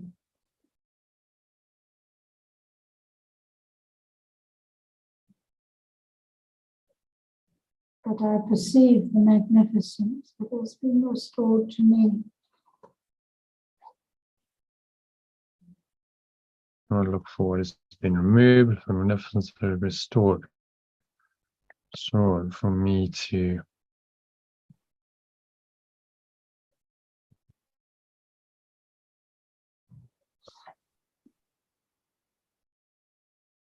how about experience? The magnificence that has been restored. I think experience would be quite well good there. What do you think? Yeah. Okay, if you read it from the top, just make sure we're good with all the translations. My holy aware moment. In the holy aware moment, I will perceive the blessing of pure formless awareness shining on both me and my companions, and I will bless them in glad acknowledgement of the grace that has been given to all of us. For sin will not stand against the union pure formless awareness has blessed. My perception was healed in the holy aware moment pure formless awareness gave me. I forget what I have misperceived and raise my awareness in faith to what I can now perceive truly. The barriers to the state of pure formless awareness will disappear before my innocent perception. For I who was blind have been given vision, and so I can now perceive truly. I do not look for what has been removed, but for the magnificence that has been restored for me to experience. Yeah, all makes sense. I didn't pick up any errors. So what's he saying there in summary?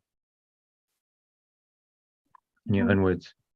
Culmination of what we were aiming towards is that we really do have the blessing of awareness, of pure formless awareness shining on us, and grace has been given to all of us. My perception was healed as pure formless awareness gave me a wholly aware moment. I raised my awareness and faith to what I can now perceive truly. The truth is evident and the barriers. So I don't want you to, ideally don't read it, Christine, just try and like speak from, okay, so what does it say? The state of pure formless awareness are gone, and I can see now, and I can feel the truth. My magnificence has been restored. And this all happens through the holy relationship. Sun will not stand against the union pure formless awareness has blessed. And so, it's absolutely key in your special relationships not to condemn the person, not to judge them and condemn them. And interestingly, there's a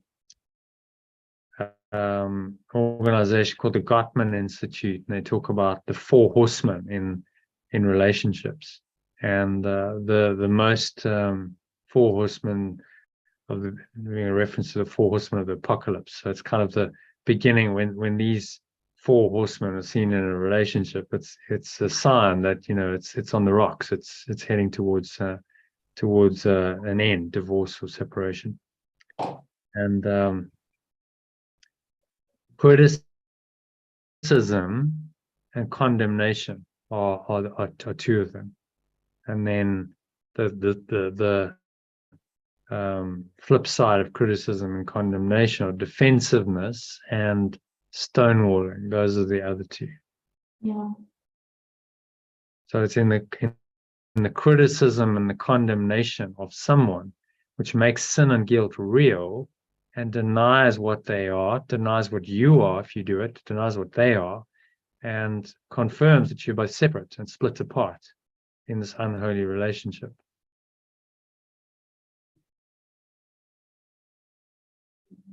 And that's a sign, the sure sign that relationship is heading for separation or divorce.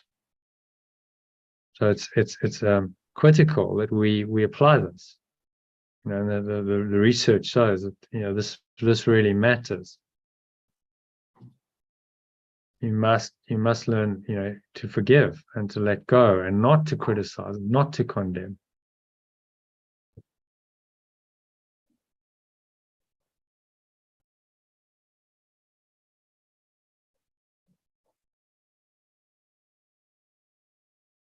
And therein is your healing. If you can do that, you're undoing the belief in sin and guilt in a very practical way, you see?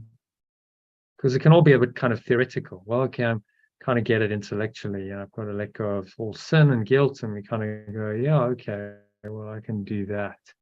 But the rubber meets the road in your relationships, because it's so easy, for you to condemn someone. Think they've done something wrong, you criticize them, you judge them, you condemn them. That makes sin and guilt real.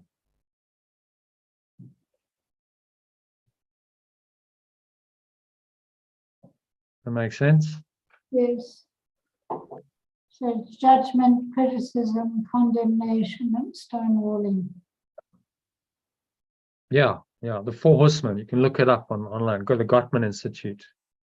Condemnation, criticism, stonewalling, defensiveness, and stonewalling are the Four Horsemen. And it's all related to sin and guilt, isn't it? Criticism and condemnation are all products of sin and guilt. It's being projected onto that person, and then the person who's receiving it feels defensive, so then they defend themselves and they stonewall. And so there you have the defensiveness, and he's talked about defenses in lesson 135 and again in lesson 153, hasn't he, recently?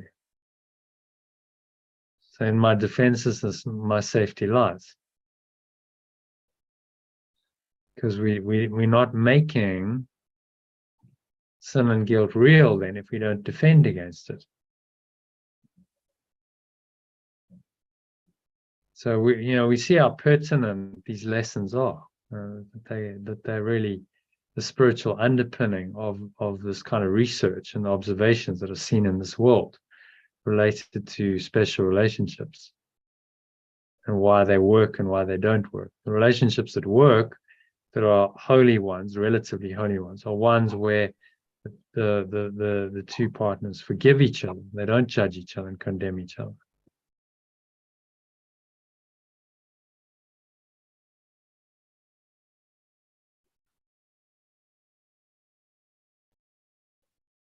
Okay.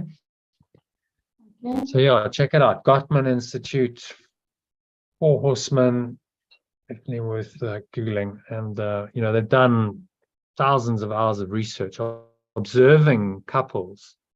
And then they've got a scoring sheet, and they can like mark, got a way of picking up, okay, that was a criticism, that was a condemnation. And they mark them, and then they see, if there's too many of the Four Horsemen, then they can predict pretty accurately the relationship is on the rocks, and it's likely to end in divorce. And very accurately they can do that just from observing couples. So a trained Gottman Institute observer can observe a couple for 10 minutes in an interaction, and they can make a prediction based on that as to whether the relationship will sustain or not. Okay. So last one, I believe, number 11. Is it May I think? John again, I think. John? Yeah. Look upon Heading your... off. Okay, Christine. Night then. Thanks for staying. Hi, Christine. Namaste. Look upon your Redeemer, and behold what he would show you in your brother, and let not sin arise again to blind your eyes. Perceive your awakener, see what it wants to show you in your companion, and do not let sin arise again to blind your eyes. The sin would keep you separate from him, but your Redeemer would have you look upon your brother as yourself. The sin would keep you separate from him, but your awakener wants you to look upon your companion as yourself. So I'm just going to pause there. Just the first one. See the awakener. So I perceive. I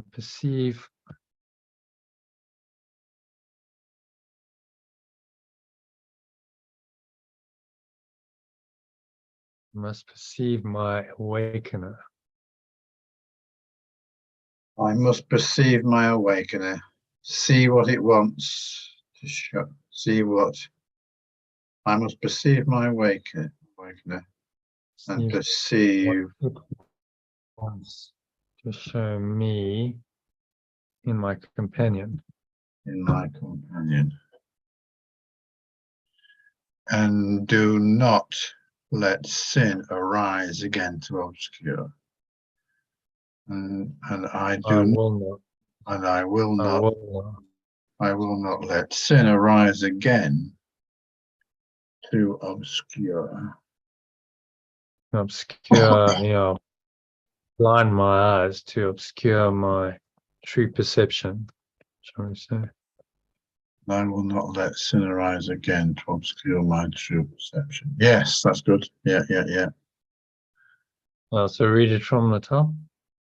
I must perceive my awakener and perceive what it wants to show me in my companion, and I will not let sin arise again to obscure my true perception.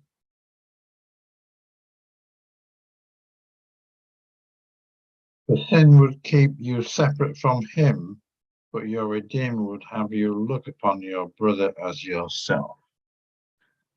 For the belief in separation wants to keep me separate from my companion, but my awakener wants to look upon my companion as myself.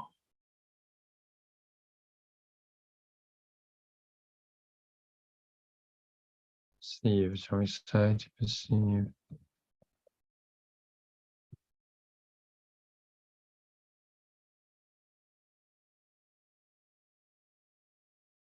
As myself, capital self. So you see how critical it is to, and how the special relationship or the holy relationship enacts either the belief in sin, which is foundational to the ego, or the belief in oneness, which is the Holy Spirit's reinterpretation. So my relationship is now a witness. You want to carry on? Your relationship is now a temple of healing, a place where all the weary ones can come and rest.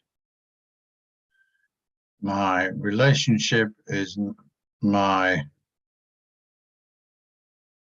holy relationship is now a witness to healing, a state where all the weary ones can come and rest. Yeah. So it becomes my healed, maybe my healed relationship. Healed relationship is now witness to healing, a state where all the weary.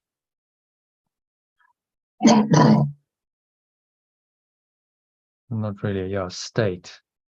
So it becomes an example of healing, and that other people can draw strength from, and learn from, and draw strength from. Where all the weary ones are the unawakened ones, can come and rest.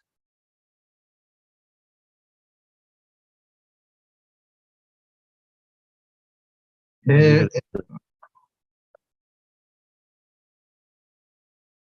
Weary.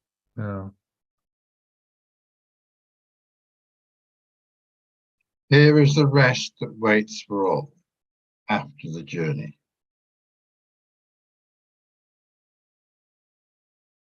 My healed relationship is now a witness to healing, a state where all the weary ones can come and rest. After the journey, here is the rest that waits for all.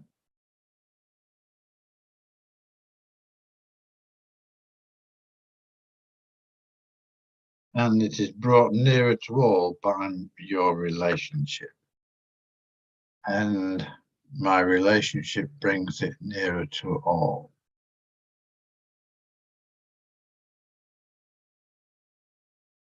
My relationship brings it nearer, and my healed relationship brings it nearer to all.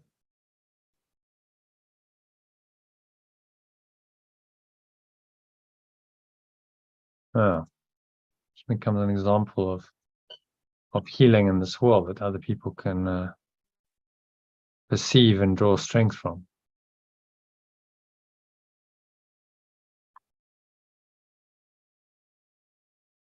Okay, so you want to read it from the top? I must perceive my awakener and what it wants to show me in my companion, and I will not let sin arise again to obscure my true perception. The sin wants to keep me separate from my awakener wants me to perceive my companion as myself. My healed relationship is now a witness to healing, a state where all the weary ones can come to rest. Here is the rest that waits for all after the journey, and my healed relationship brings it nearer to all.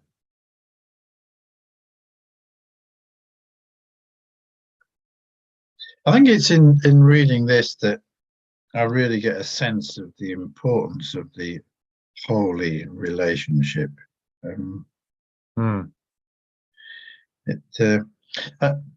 I've been just catching up with the various chapters that I've missed, actually, and just reading about the special relationship. I was thinking, well, just to kind of track it through, say one person falls in love with another because he or she sees an aliveness in the other one, or a sense of freedom in the other one that they don't think they have. So the attraction is there, the sense of attraction because of this freedom or this liveliness. And then, so the one is trying to get that from the other in a ordinary relationship. And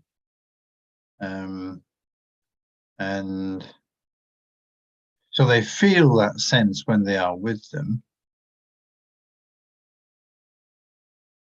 but then it goes wrong, doesn't it, at some stage, because they want it for themselves in some way, or they want to. Yeah, they're seeking to steal it from the other. Yeah.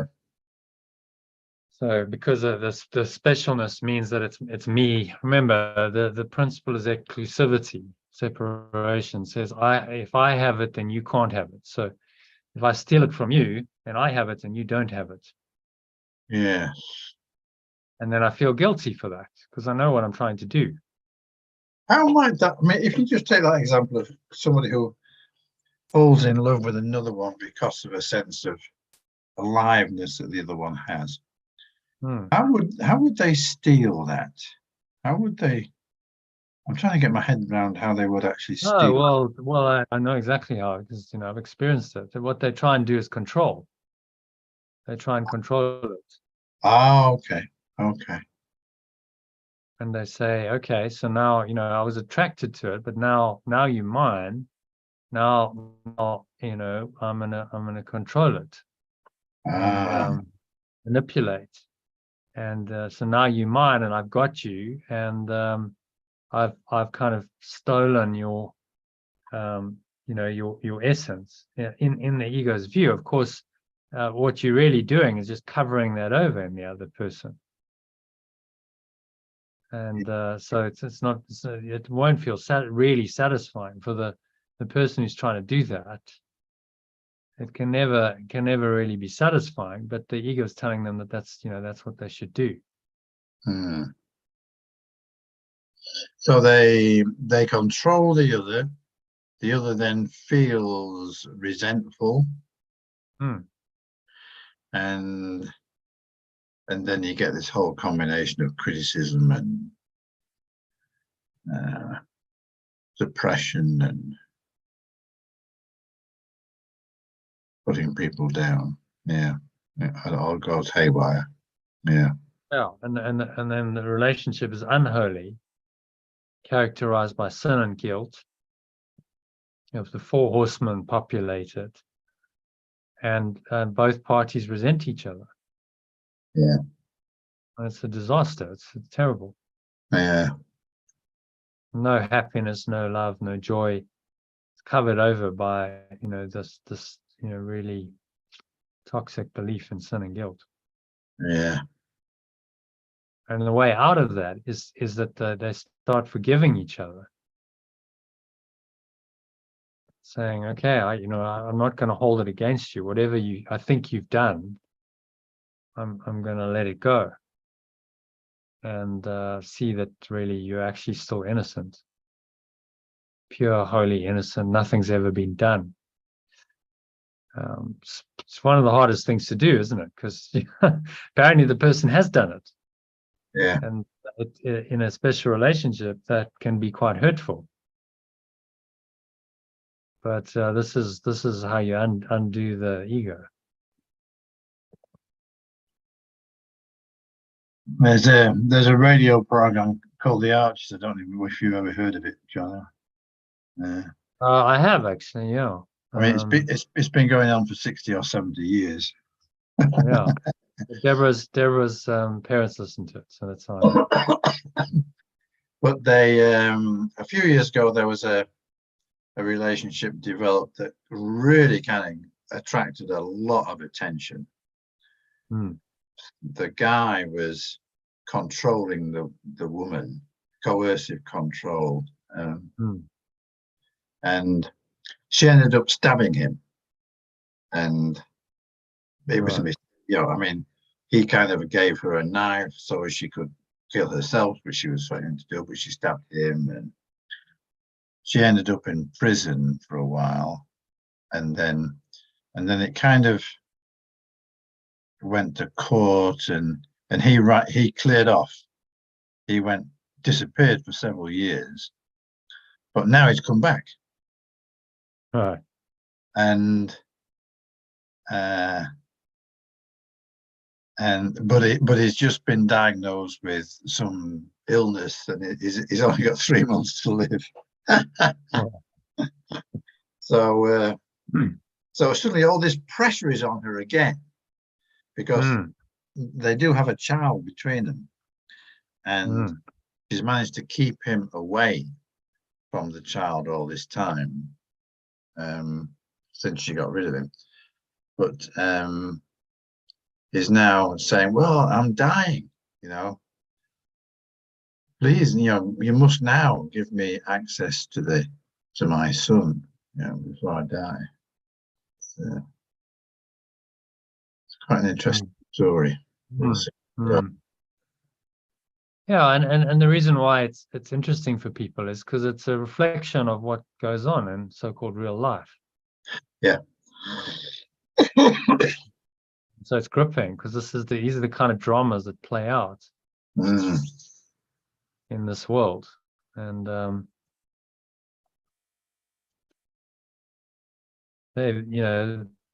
this is how relationships go in this world. There's many people who would resonate. That's why it attracted a lot of attention.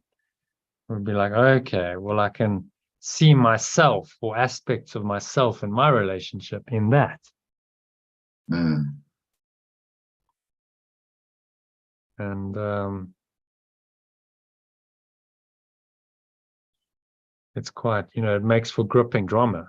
And because this program just goes on forever, yes, they don't have to rush anything. Yeah.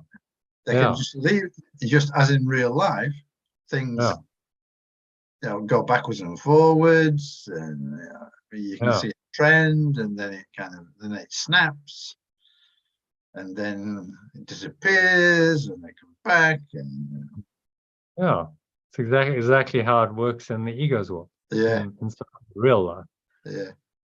It's a very persistent thought system that doesn't want to go away, does it?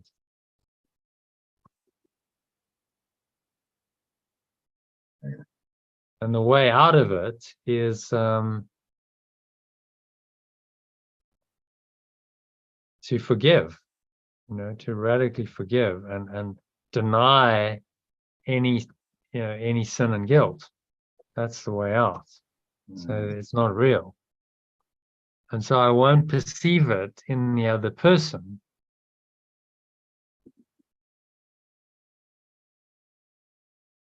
Then you undo it, don't you? It's like, no, you can't You stop believing it. If you can do it in when you're extremely tempted to do it, because there's nothing quite like the special relationship that tempts you into sin and guilt, then you start really undoing this toxic belief. So he's saying this is the fast track. This is how you undo it.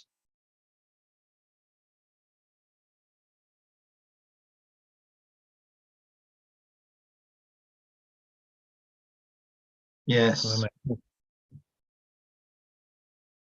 Yeah. Yeah. And so I think these it's where the rubber meets the road, because otherwise it can be very theoretical. Okay, well, no sin, no guilt, and you can kind of get that intellectually and theoretically, but then things happen. And I had an experience over the weekend, and it's like, yeah, I mean, this is sin and guilt, and it's the whole thought system there, and we have to apply it. The theory is one thing, but it's application and practice, which is much harder. Yeah. Even if you know the theory, it's like, okay, but in the moment, that thought system it's so entrenched that we fall into it and we lapse and forget, which is why he's saying, practice these principles, do the mind training lessons, read the text.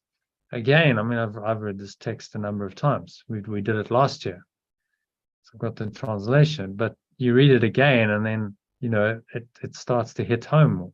And you go, actually, I get it. And you start to understand what he's really saying on a deeper level, and how the dots connect. So, like, okay, so as you say, the special relationship is key. Transforming the special relationship into a holy relationship is absolutely key in the awakening.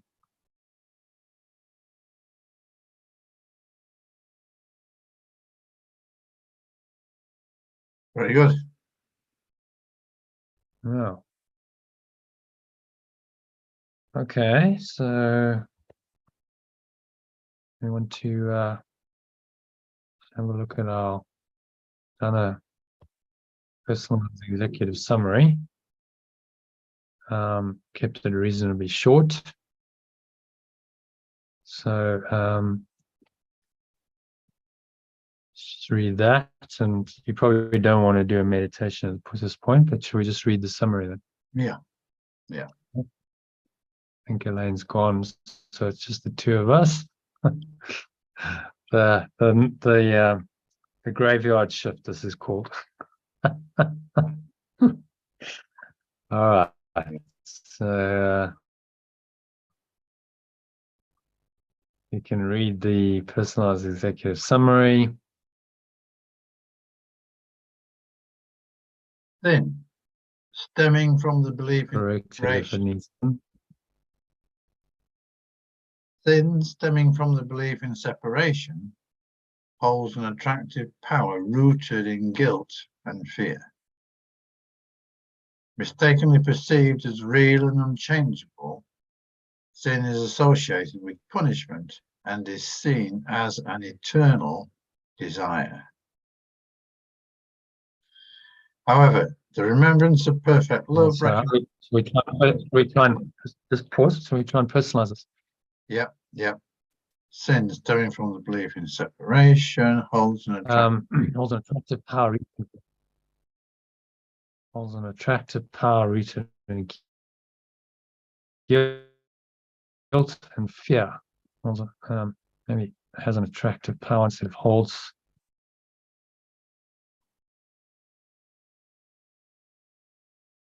Has an attractive power rooted in guilt. Maybe seems to have an attractive power.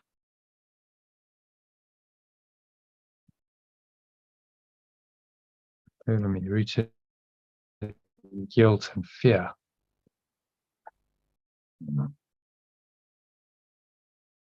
Mistakenly, I mistakenly perceived I mistakenly perceived sin as real and unchangeable, associating it with punishment and seeing it as an eternal desire. If I mistakenly perceive sin as real and unchangeable, I associate it with punishment and misperceive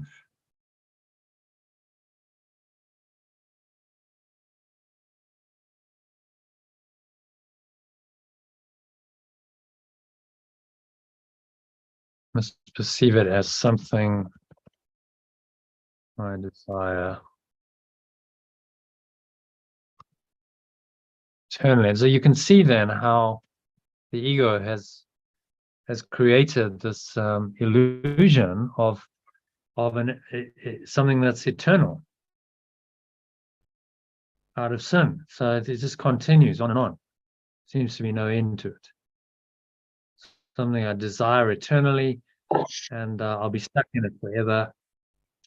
And you talked about the arches, 60 years. Well, I mean, this has been going for thousands of years, hundreds of thousands, millions of years. The belief in sin and guilt and fear and punishment. This is the human story, isn't it? And we think it goes on forever.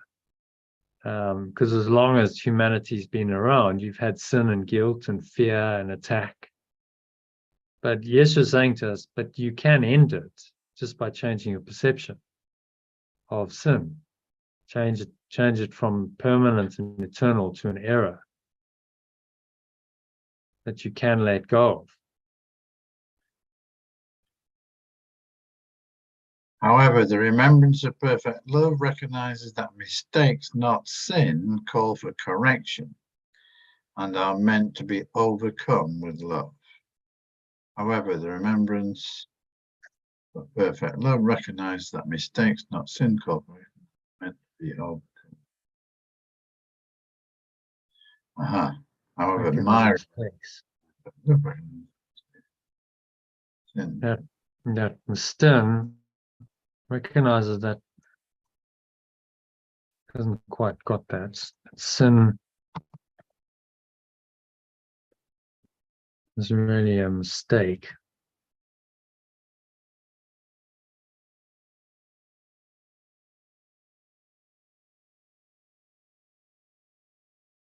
Falling for correction.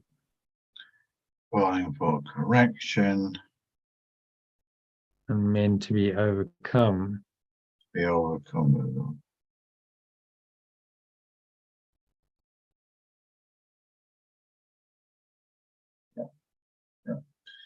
The belief in sin perpetuates, my belief in sin perpetuates the illusion of limited awareness within bodies. My belief in sin perpetuates the illusion, my illusion of limited awareness.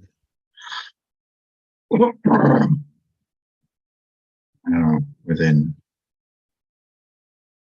limited awareness bound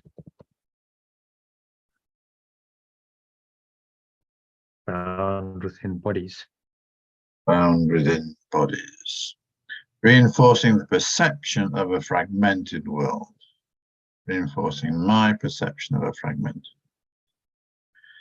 Yet the truth remains that sin is a mistaken concept that can be released and healed. Yet the truth remains. It's mistaken.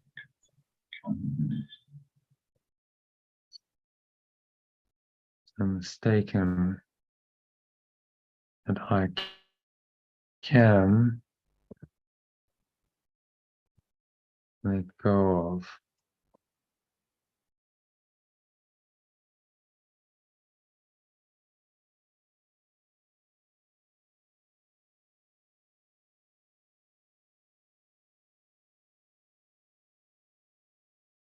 Yet the truth is, sin is just a mistaken concept. It's a mistaken belief, maybe. I can let go of and be healed.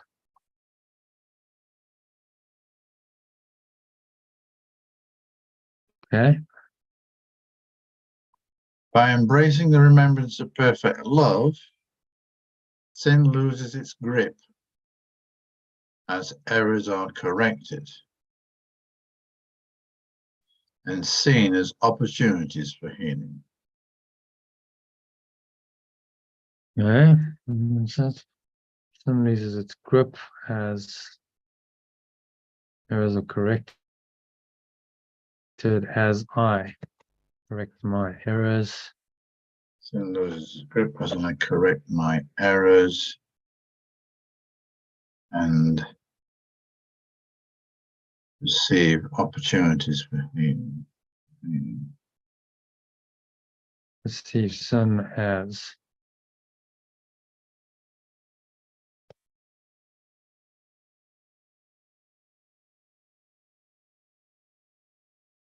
an opportunity for healing. sin and guilt as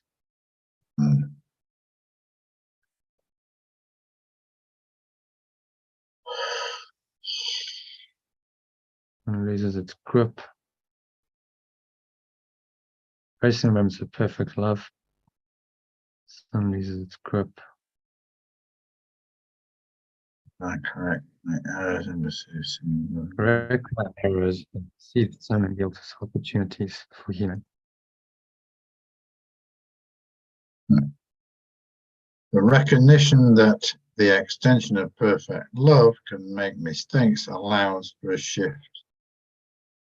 My recognition that the extension of perfect love can make mistakes allows for a shift in my perception beyond the confines of time and the belief in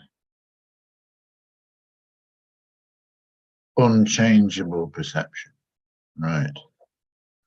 My recognition that the extension of perfect love can make mistakes allows for a shift in my perception beyond the confines of, beyond the constrictions or limitations of time and the belief in unchangeable perception.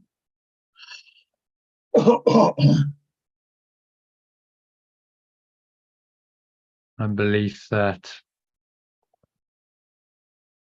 my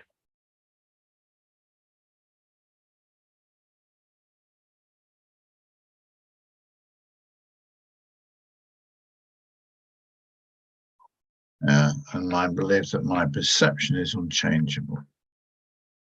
In this awkward state, in this awakened state, the illusory nature of sin becomes apparent and its power diminishes.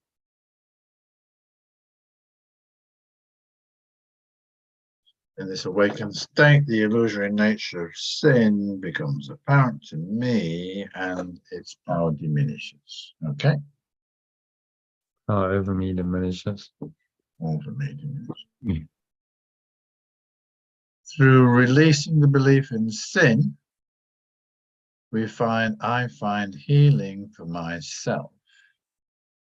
Through releasing the belief in sin, I find healing for myself and extend that healing to others.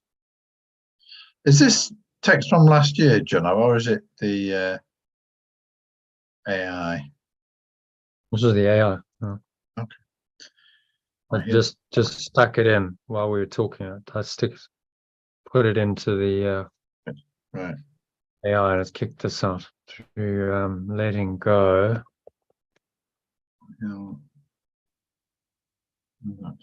Of my belief in sin.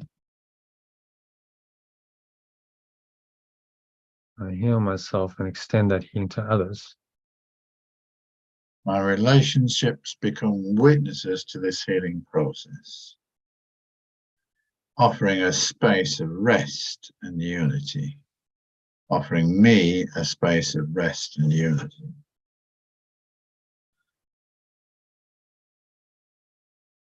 Sin loses its hold as I perceive my companions as extensions of my true self.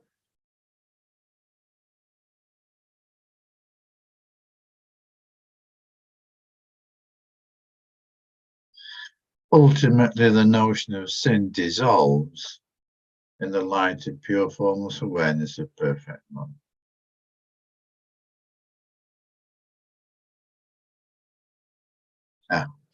Ultimately, the idea of sin dissolves in the light of pure formless awareness of perfect love, and only the habit of seeing it lingers briefly before fading away.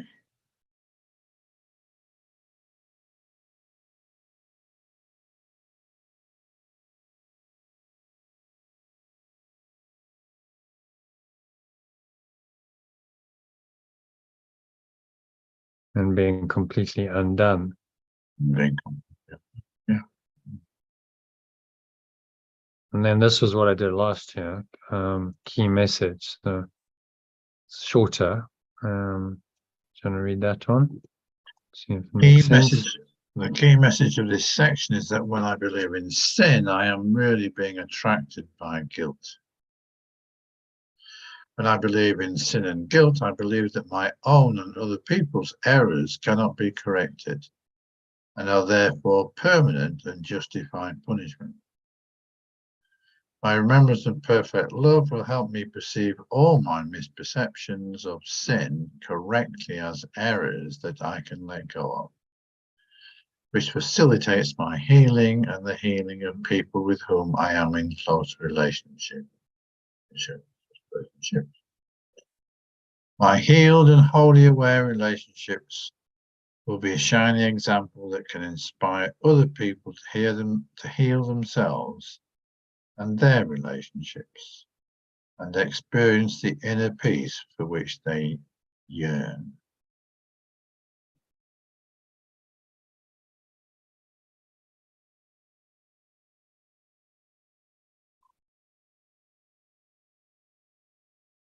Yeah. Yeah. You say that kind of gets the key message quite. Yeah, it does. It does. Yeah.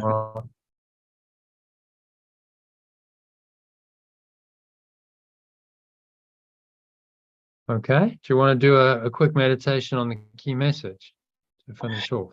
Not for me, John. I'll just. Oh well. Okay. Yeah. Okay. It's only one paragraph, so Yeah. maybe like Yeah. Okay. Yeah. Yeah. 5 minutes. Okay. So It's good. just we'll do separately.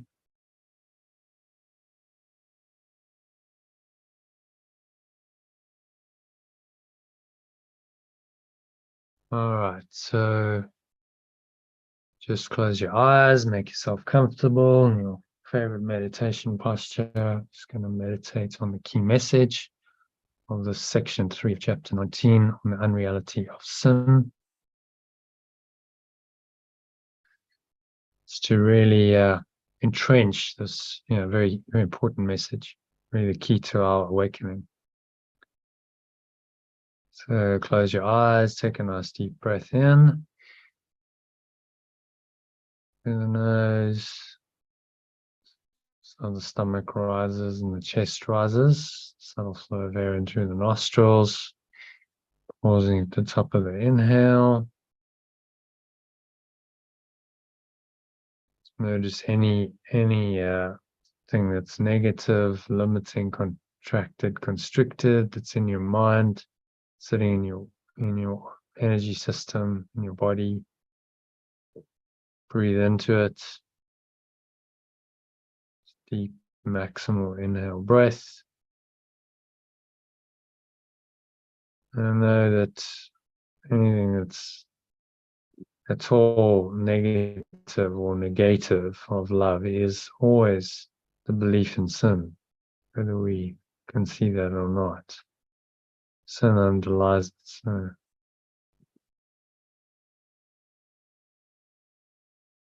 First, use this key message to let go of any of those feelings. That's fear, anger, minor irritation. It's all a form of sin and guilt.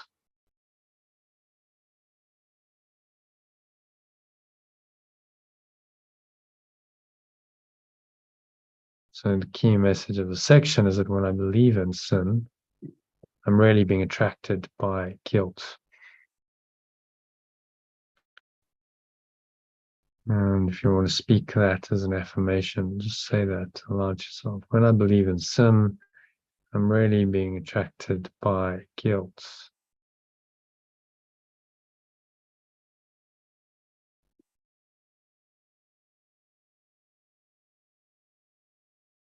Breathing in again through the nose. So hold the breath as I speak, and then exhale in the gap between my words as you speak the words as affirmations yourself. Breathing in, hold the breath. So when I believe in sin and guilt, I believe that my own and other people's errors cannot be corrected. Exhale.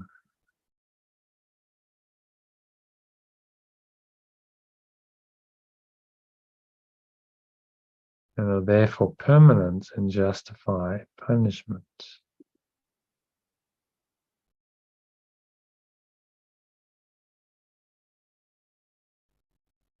Breathing in again. My remembrance of perfect love will help me perceive all my misperceptions of sin correctly.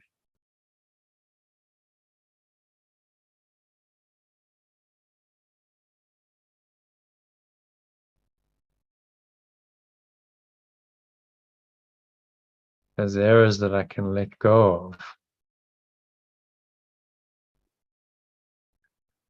which facilitates my healing,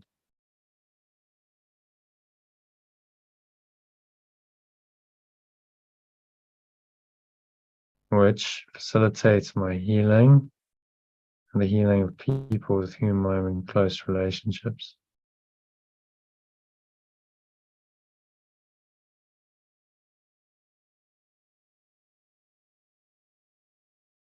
Breathing in again. And my healed and wholly innocent relationships will be a shining example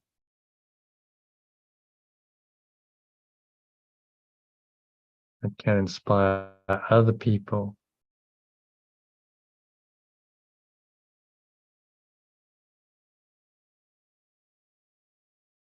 to heal themselves and their relationships, experience the inner peace for which they yearn. So it is. Amen. I just rest here for a minute or so in deep silence, in this inner peace. This message take you into that peace and experience that peace, being called the peace surpasses all understanding.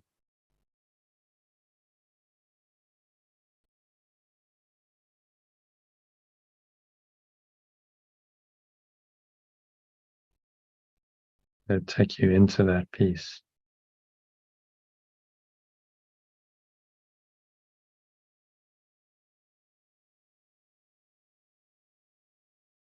Nowhere else to go, nothing else to do, just surrender.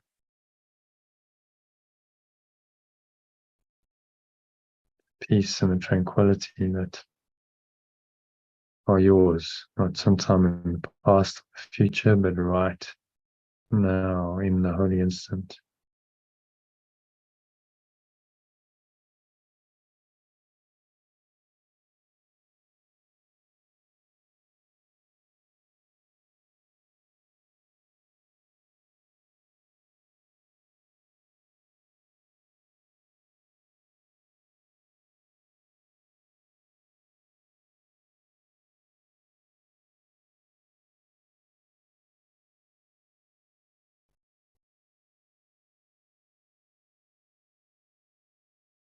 Looking inwards to the deep peace, stillness of pure formless awareness.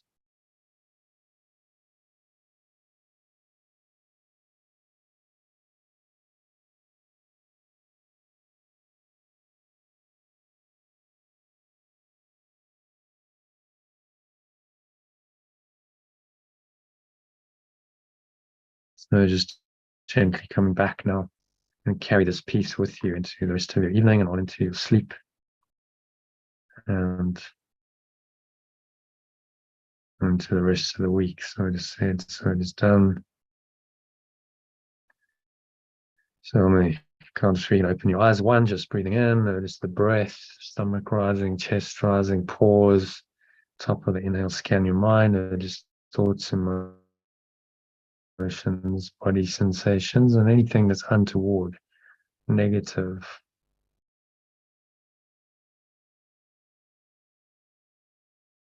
Only let go of. So you just, on the count of 2, exhale, blow it out.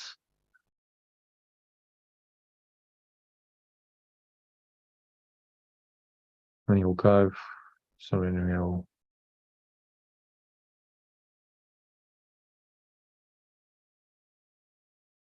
So you anchor the state in, holy state, wholly aware, wholly innocent.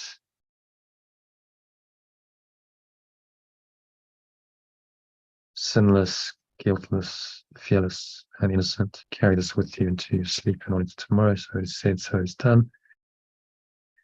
And on the count of 3, open your eyes. Just look around for 30 seconds or so, noticing that this innocence is still there.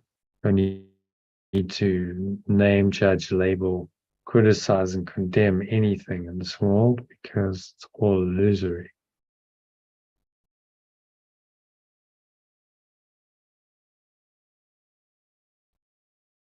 So you anchor the state, stay in that state for the rest of the evening and on into tomorrow. So it is said, so it is done. So that brings us to the end of the meditation, very short one, and of the session. So thank you, John, staying until the end, always appreciated. And Thank you, John. tomorrow, yeah, you're going to be able to join us tomorrow. We've got session tomorrow afternoon, 12:30, and then I think I'll split it and do one in the evening. Right. Probably not tomorrow, John. I will on Thursday. I will on Thursday. Thursday. Okay. During the day, anyway. Thursday evening. Thursday during the day. Okay. We'll do an afternoon session on Thursday. Then. Okay. Good. All right. Thanks, John. Okay, John. Sleep well. Namaste. See you. Namaste. Yeah. Bye for now. All right. Cheers. Okay, so brings us to the end of the session. So thanks to everyone who joined, John and Elaine and Christine. Good session as always. Key message there of letting go of sin as a key part of awakening, and allowing the Holy Spirit to do that for us. And we do that through our relationships. It's really the key. By forgiving or letting go of any negativity that special relationships trigger in us, we deny the ability of sin to affect us, and we undo sin in our mind.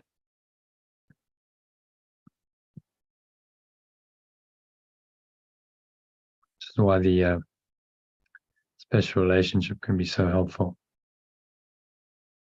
Seems to demonstrate a witness for sin and guilt, but reinterpreted becomes a witness for Holy Spirit and a remembrance of the pure formless, most perfect love, God.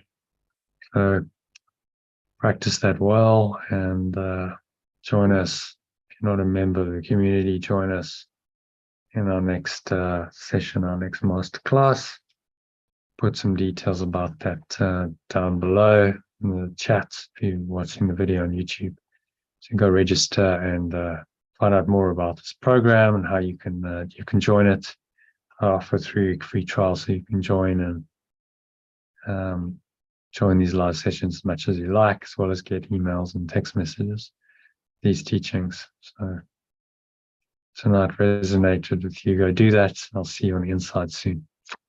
Thanks so much, and namaste, which means the innocent self in me acknowledges and honors that same innocent self.